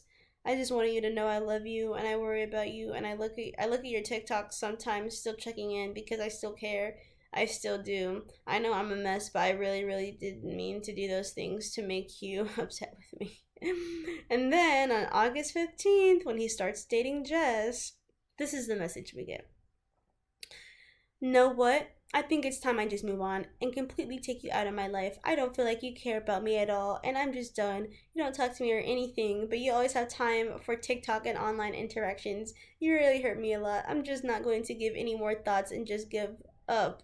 You wasted my time and my money. I don't need you in my life, and if you going to treat me this way, you never even invited me to your birthday. You literally just made up things to me at this point, and you lied about a lot of things. Hope you are well, but I'm leaving. Maybe one day you will see how much effort I put into a relation. Hold on. A relationship you literally made and left me for. It hurts, but I'm moving on. Already struggling from PTSD from my ex fiance, where I am hallucinating and calling people her name. By the way, he used to say all the fucking time to multiple people that when Kaylee's broke up with him, that he got on all fours and cried and begged for her not to leave him, after abusing her. Anyways,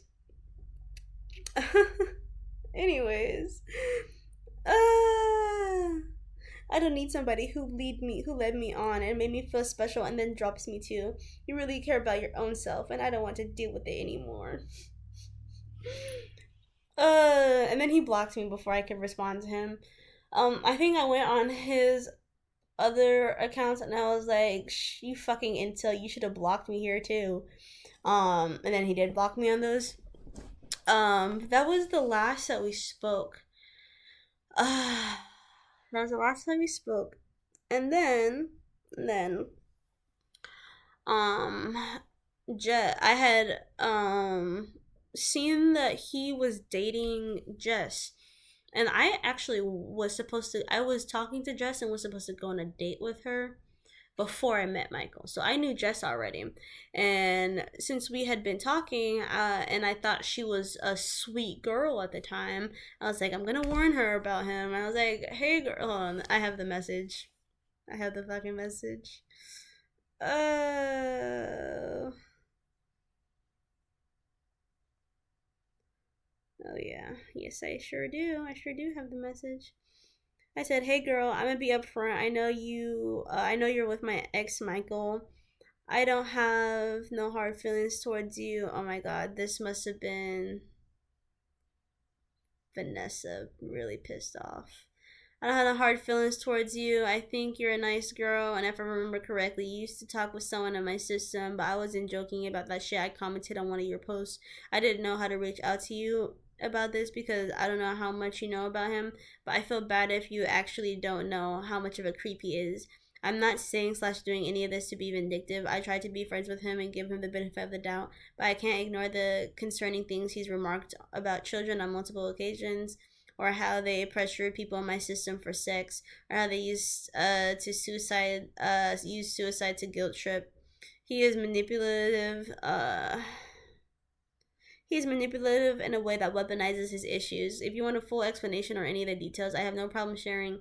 But if you know about his behavior and excuse it for whatever reason, please feel free to block me. I have no personal grudges against you at all, but they are a system that's traumatized us and taken advantage of vulnerable people, so I don't want anything to do with him or anyone that associates with them. Thank you kindly, Vanessa. Yeah, that's Vanessa.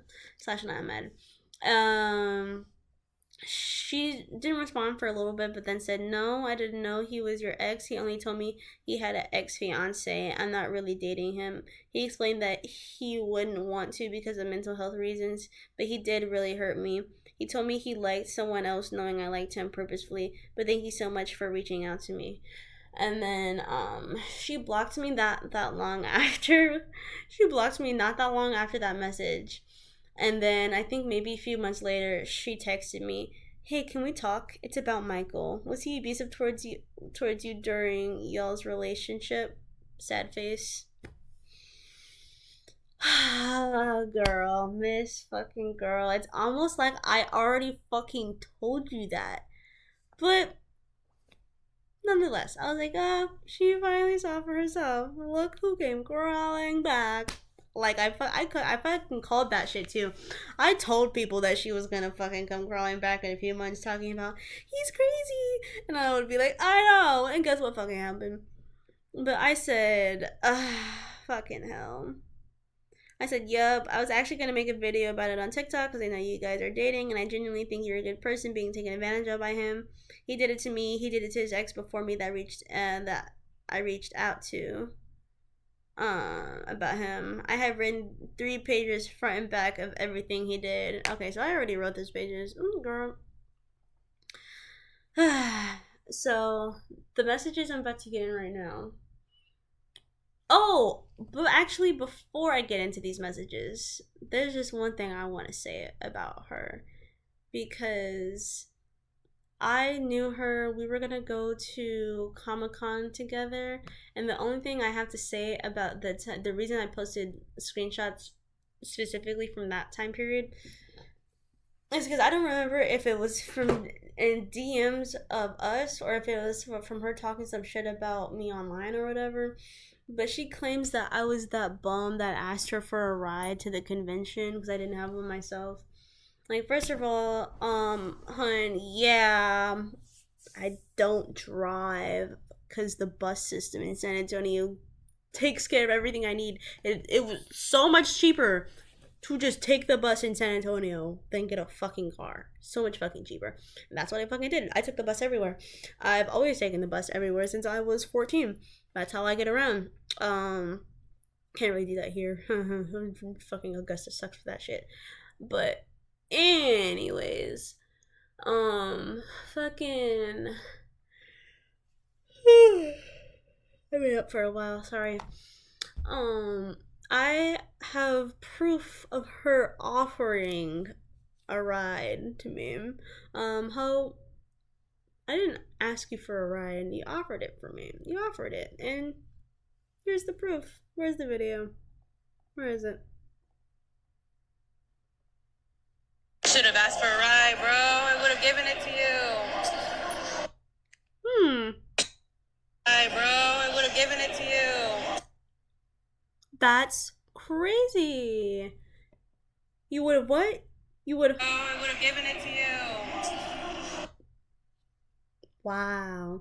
And what I said under it, it's all good. I'm used to the what did I say? I said it's all good. I'm used to the bus. Plus, I was way over by Lackland. I'm here now, anyways.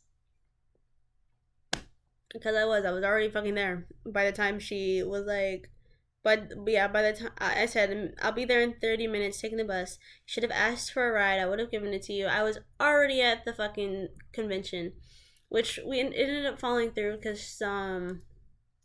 she took her little sister, and that was like it was supposed to be our date, but we ended up not even seeing each other. And I ended up hanging out with some friends that I ran into. Anyways, there was that. And then let me get into all the shit that she told me about Michael. I'm gonna skim through this right now because I want to get to the juicy parts. And then also all of these screenshots are up on the Instagram. You can just go look through these yourself if you really want to. But okay. He keeps screaming at me and calling me names. His mom is also threatening to kick me out, and I will be homeless within next week, and everything is about sex with him. Also, I'm gonna read her messages unless mine are relevant. Also, I'm sorry, but I have to keep me texting you a secret. He has access to all my accounts. Yeah, his mom is a piece of shit. I know, she's terrible. But he just blows up. Always says I do nothing for him. He says I'm ungrateful. All his friends talk shit about me. He complains about his sex life with me. It's just a lot. And self-harms in front of me and broke things in the house. When he went through my phone and saw that you said that to me, he lost it. He told me that your cooter smelled and that you have a Nazi altar, etc., which obviously I'm not taking any of that shit seriously. Ugh. Not the Nazi altar thing, because I already explained that to you guys and to them. And not the cooter smelling bad thing, because bitch, I take care of my hygiene, and not only have I never gotten complaints, I have gotten multiple best pussy, best head I've ever had. So, let's ask the audience. I notice he's very two-faced when it comes to certain people. Honestly, I can't do anything at the moment. I have to just protect myself from more hurt. Last night he kind of scared me. He was drunk and high and he was saying wild shit like I can kill you and shit. Oh well, it's almost like that's exactly like the shit he used to say to me that I already mentioned. It's the and then I also have screenshots of him saying too up on the account. It's sad. It's the sad part that I loved him and I thought I finally found someone who actually loves me. That's me talking. I said just now he got mad. He said just now he got mad at me because he asked um if he should dress femme or mask. I told him mask because you can post photos of yourself, and he said yeah because you don't like when I dress femme. I was like, he's so insecure. Oh my god. She goes, bro knows I'm terrified of women and cannot date other women after my abusive ex of 6 years. In parentheses, a woman. I don't know. I just hate when he blamed everything on me, and my family don't wanna. My family don't want me anymore. Too. Everyone cut me off. I dead ass have no one. She goes, and then after a while, she goes, "Hey, it's me again. Hey, it's me again. Sorry, I can talk to you later on if you want. Today later on if you want." Um, I was like, "What time did you want to talk? Can we in about 10 minutes? I have stuff to show you. I'll message you on Instagram." She messaged me, and I'll get to those messages shortly. But after that, the last messages she sent me on Insta were, "Hi, sorry I had to block you. He kept going through my phone. Also, he found old messages of a guy I used to like, and he lost his shit. Told me he was gonna leave me, and that I'm going to cheat on him. I feel a little unsafe to be honest. Um, and he took hydrodroxine to feel nothing, which wants to call me an addict. What the fuck is hydrodroxine? I don't even know what drug that is, bitch. And I do cat. I don't even know. I do cat like I do it every fucking Tuesday. I did cat 3 years ago now. I don't know what the fuck this is.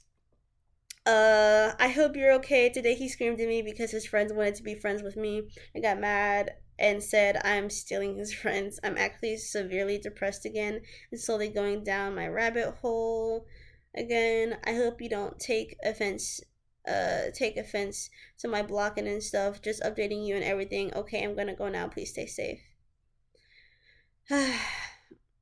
Other text messages. Oh wait, no, that was the text. Okay. Text messages on the Instagram. Well, lots of stuff happened. Wolvie passed away. His guinea pig.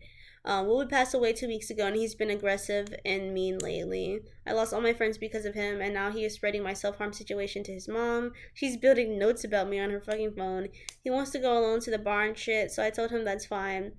She told him not to let me eat or drink anything if he buys the stuff, which is ironic because I waste $100 on him every week when he drinks like alcohol or wants something stupid as fuck. And then here's there's screenshots of him talking shit about her. So this is him talking shit about her to his sister, I think. He's what to Sunshine. To Sunshine. What the fuck? I don't know who this is, but the contact is Sunshine. But this is his phone. These are messages from him to somebody who says Sunshine. I thought this was his sister, but it says Sunshine. So this is probably someone that he was cheating on her with. That's weird. Probably your friend that he was cheating on her with. Anyways, it says, every time I try to talk to her, she just says, break up with me then, guilt trip me. I can't even leave the relationship even if I feel even if I wanted to. I'd rather be alone and just have friends at this point now. But I can't. She's too jealous of everyone, so I feel more depressed. She lets guys hit on her all the time, but gets mad when girls hit on me. It's frustrating and contradiction. The person said, her doing all this shit isn't going to change the fact that she owes someone money, though, or my actions in 90 days when it's not paid. Dad is pissed because we are having to pay her half again, which is 100% the last time, which is what she's gonna have to pay back first is $325, then start paying down the 941 in 3 months time. So okay, no, this has to be his sister because it says dad, but his sister's name is Corinna. So the fact that he has his sister's name as Sunshine is really weird.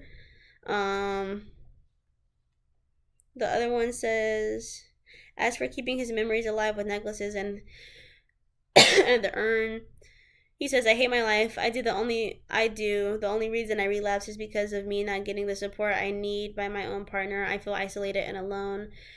Oh, I need water. Hold on. Rebuking the devil.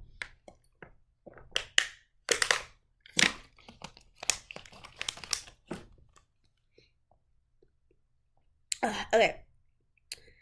I know that's isolated and alone, and I know. Thanks. You've been the best to me about this. I've been trying to cope honestly, but I feel like I'm just taking care of her too much. Not even taking care of myself. She says, I can't change what has happened. That's why I paid for the new one out of my pocket because I can't stand to see you hurt and in pain and have nothing to hold when you need someone. And yes, I know, shouldn't have even let that girl hold Wolvie. Been blaming myself. You're so weird with your sister. I'm not even gonna lie. I'm pretty sure that's his sister. So weird with him. So weird. Oh, that was him talking shit about her. She says, and then this is Jess again. She says, sorry for spamming, it's a lot. I'm slowly losing myself, to be honest. I'm really going down in my bubble, and I have no one for me. My mom abandoned me, my family left me, and now I'm gonna be homeless. I hate everything. It just hurts a lot. I wasted my time again. I relapsed so badly. He goes through my phone every day. He has access to everything. He forces me to do stuff with him. He manipulates me into it. Oh. I'm gonna finish reading this bit and then I'm gonna play the audio of him tweaking the fuck out for you. Yeah, he says she says he forces me to do stuff with him. He manipulates me into it. He tells me I don't love him, and then he asks if he could fuck other people. Same shit he did to me. I'm just like, bro. Except for the asking to fuck other people part. Weird. He got mad at me for being a fan, whatever. I'm just like, bro, he got mad because I had a close guy friend, but he wants a woman, specifically a cis lesbian woman, to fuck him, which you're weird for that, dude. And also, this is the voice message of him tweaking the fuck out.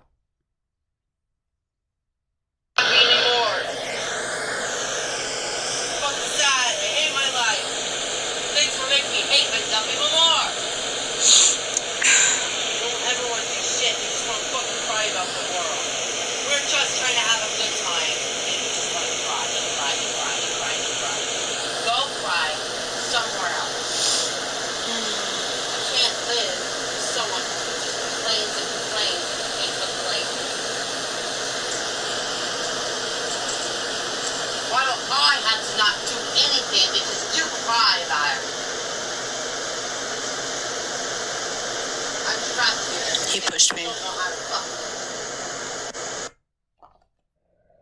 Fucking psycho, dude. Oh, God.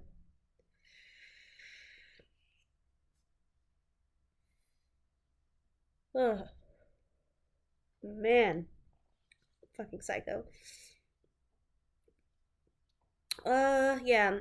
She says, yeah, he told me everyone in the system is poly and so monoflexible, which grand that you got that from me, because you didn't even know what monoflexible was when I fucking told explained it to you. But he failed to tell me he actually isn't mono at all. He made an account without telling me or his for his alter Melissa, and was searching for a girl to fuck her and him. And I said, which is a lie because they slut shamed us constantly, even though we already told them our lifestyle the entire 2 weeks before we started dating. And facts. Yeah, he told me about that. So see, he told her about that. He told her about that. Oh yeah, he calls my best friend my brother Fox, and his husband, legal husband, big ass rock on the fucking finger. He calls those my swinger friends. First of all, it's my brother and my brother-in-law. I have never fucked Fox. That's we share a ex fiance slash ex girlfriend. It's the same person.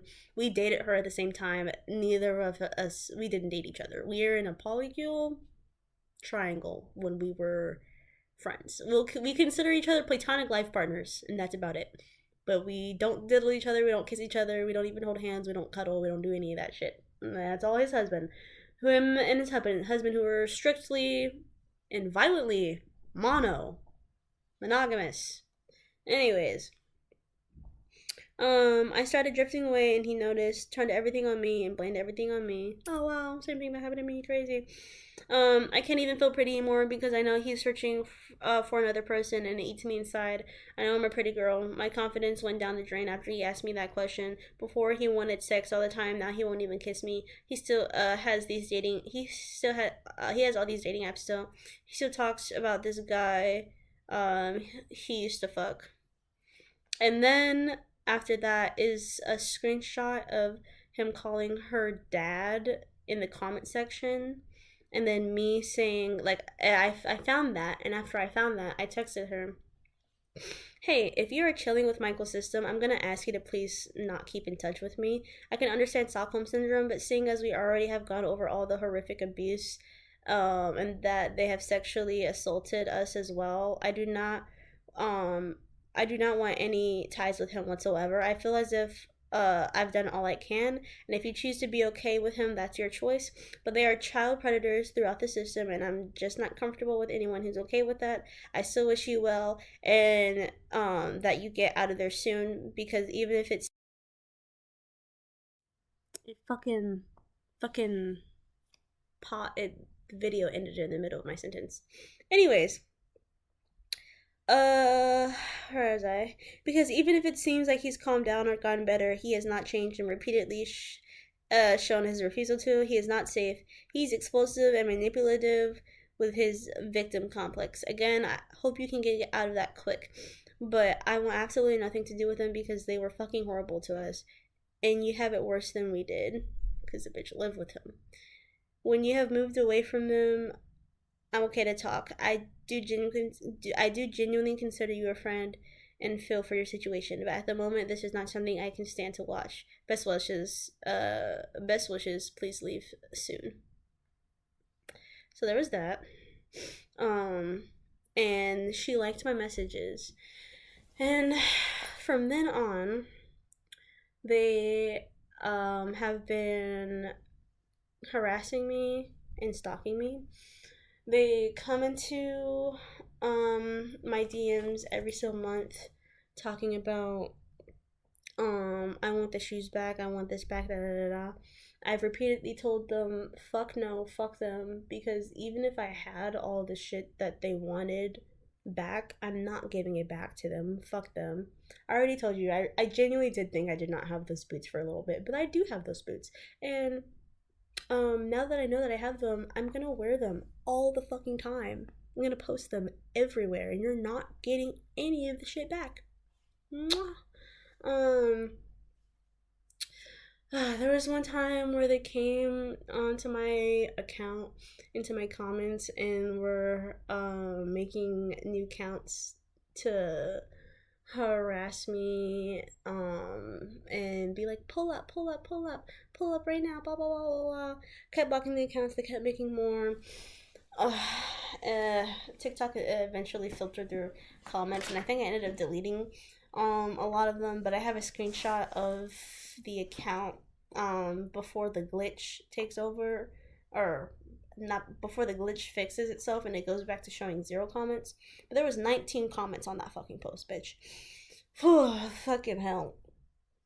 I'm not a huge account. I still get more likes than Michael on average, but I'm not a huge account.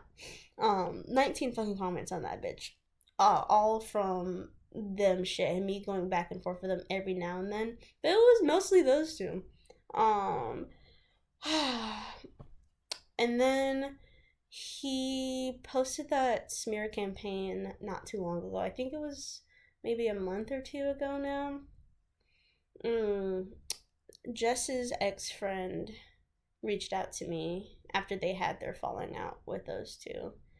We talked. I pretty much just told them everything that I told you guys. There's a lot of screenshots that they're also going to be seeing for the first time because I just didn't have the mental capacity to go through everything and organize everything because there were so many fucking screenshots, but I finally did it. It's on that account, that Instagram account. My god, bro. What else? I'm so fucking drained from this shit. I'm at the end and I'm just so finally over it. I think I went over everything that they were talking about when they were tweaking the fuck out on me. If they called me fat and said that I glowed down while they glowed up. First of all, cornball. Second of all, look at me. Don't make me body check on YouTube, bro. Did I get fat, bro? did I get fat, bro? I had to make some more room on my computer, but it's time to get this over with anyways. The fat thing, yeah, their names are Orizez, and then it's Orizez on TikTok, and then Lord Farquad on TikTok as well. If you want to go, well, she's on his TikTok. So Oryzez, ORYXEZ on TikTok. If you want to go look at them, listen, I dated the motherfucker and he was big, so obviously I don't have a problem with fat people. Obviously. But if we want to become people big, bitch. Oh wow, look at that. What's that, a rib? What's that, a rib if I sit up straight? Crazy. Crazy. Anyways. Jesus. I think I want to be done with this anyway, so let's see. What else? It's just for this bit, it's literally just what they've been doing recently, which is the entire reason I'm even making this long ass fucking expose to begin with, because I want to be over it. I'm so fucking done. I've better shit to do. It's taking me so long to get this out because I have other shit to do. I have a life. I have a house, multiple homes actually. I have people in my life that I love, that love me. I have my own shit going on. Like, bro, I've got a job. I have a gecko that I need to take care of. Like, I'm busy. I'm busy, bro. And I'm chronically on top of all of that shit. I'm so good. Yeah, I think I'm done. So, this is awful. I hope you get the life you deserve. Goodbye.